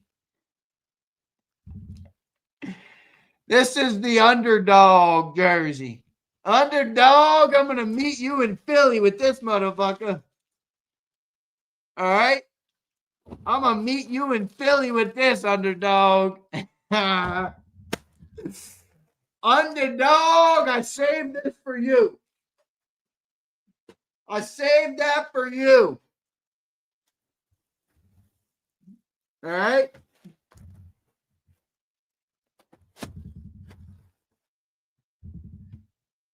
I saved that for you, underdog. By the way, I've gotten about 5 more warnings from Broad Street. I've gotten 5 more warnings from Broad Street. 5 freaking more. Underdog says it's gross. Underdog, this has your name on it, brother. All right? This has your name on it. Andrew Dirk says it's because I live in New York. That's not true. We got some people in New York. My boy Tony's in New York. Fucking Tony's a legend. All right?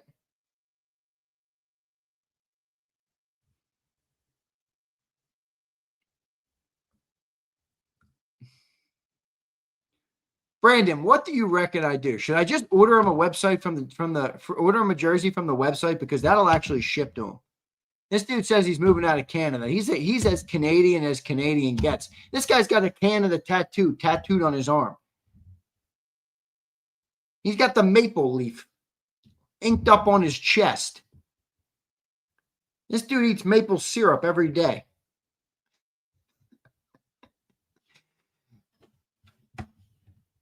Brandon got his JAKIB merch. Brandon. All right, I'm getting delusional. I got to get out of here. You want me to smuggle it into Canada? Dude, I love the white with Kelly green numbers. I wish they would bring that back, man. I wish they would bring that back. I'm a Kelly green guy, guys. I think the midnight green jerseys stink.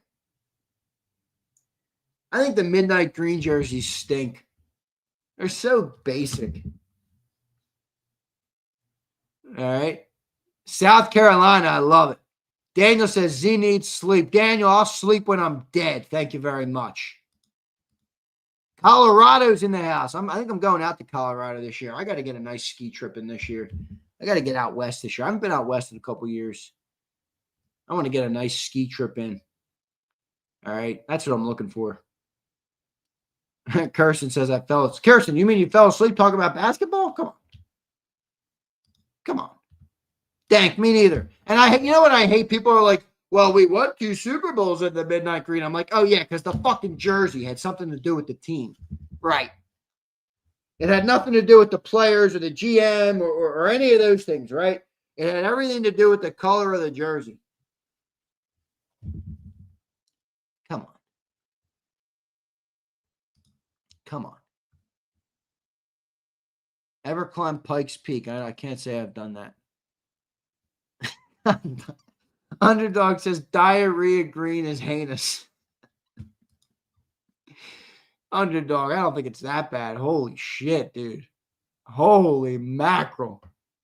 All right, well, then you'll like the Jalen jersey. It's Kelly. All right. Wait, did Hutchinson just sign? That's cheap if it's 4 years. Oh, that's not cheap. Yep, I see it. Highest paid pass rusher in the NFL. Never mind, that is a lot. 46.5 for Micah, 45 for Hutch. Holy shit. That is a big-ass deal for Aiden Hutchinson. Rightfully so. That dude is a beast, man. That dude is a beast. That dude is a game wrecker. All right. That dude is a game wrecker. Kelly Green is actually pretty. Oh, I don't think so, Dirty Air, at all. I think Kelly Green's awesome looking. I do think the Kelly Green now is different than the Kelly Green back then. The Kelly Green back then was less like pastel-y, you could say. The one they wear now is like kind of like a pastel.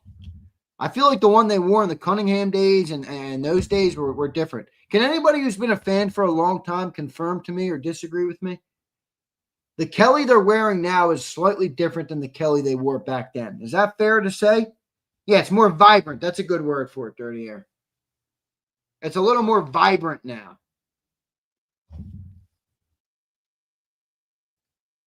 It was darker. Agreed, Twiz. It is slightly different. Yeah, I agree. Chip Season says, I understand y'all saying Carter shouldn't get that much, but his play resulted in a Super Bowl win. Well, it's a team game, but okay. I mean, I don't think Carter's play exclusively resulted in a Super Bowl win. I mean, that's like saying that Hutchinson hasn't done what's necessary to win a Super Bowl. He needs a team around him. I mean, and they have it, but Hutchinson certainly hasn't been a problem. I mean, come on. That's not a good way to look at it.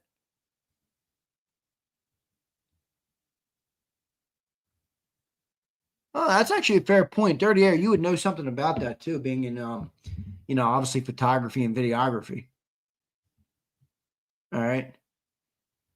All right, let me write down Brandon Howard. Brandon, I might order you one from the website because I don't know how else to get you a jersey because last time I sent it, Customs played with us.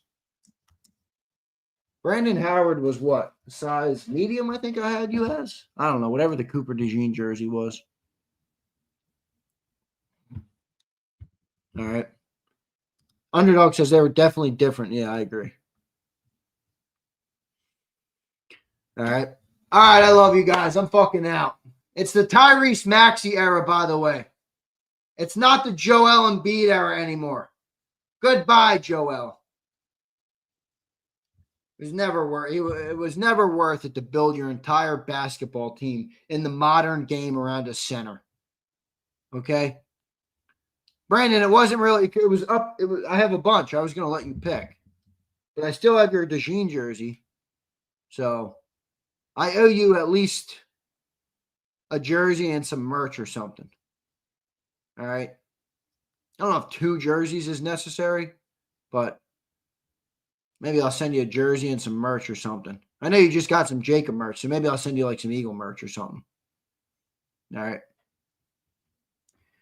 Abe says Jokic maybe. That's true. I guess they're winning with Jokic. It's true. That's fair. Oh, Fly goes Fly. Did you email me or are you gonna leave it up to my remembering? Because that's not a good idea.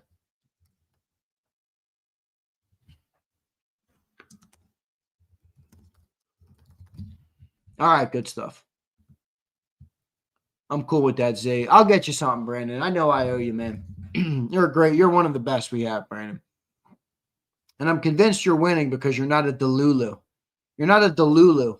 All right, Brandon? Good job. Way to not be a Delulu. It's surprising because you're Canadian, but it's a good thing. All right. I love all you guys.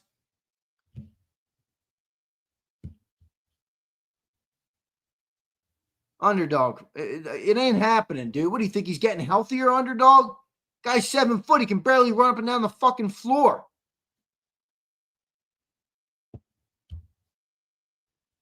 I don't think so. Love all you guys. See you next time, everybody.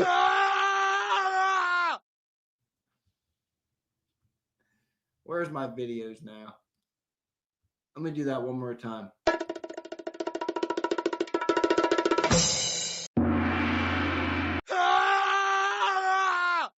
Later. You've been listening to Birds 365, the destination for the passionate Eagles football fan who bleeds green. If it's Eagles football, we're talking about it. Debate inside the locker room and guests that are some of the greatest football minds from around the region. We hope you enjoyed the show. We know we had a blast. Make sure to like, comment, and subscribe, and we'll be back soon. But in the meantime, hook up with us on social media at JAKIB Sports. See you next time on Birds 365.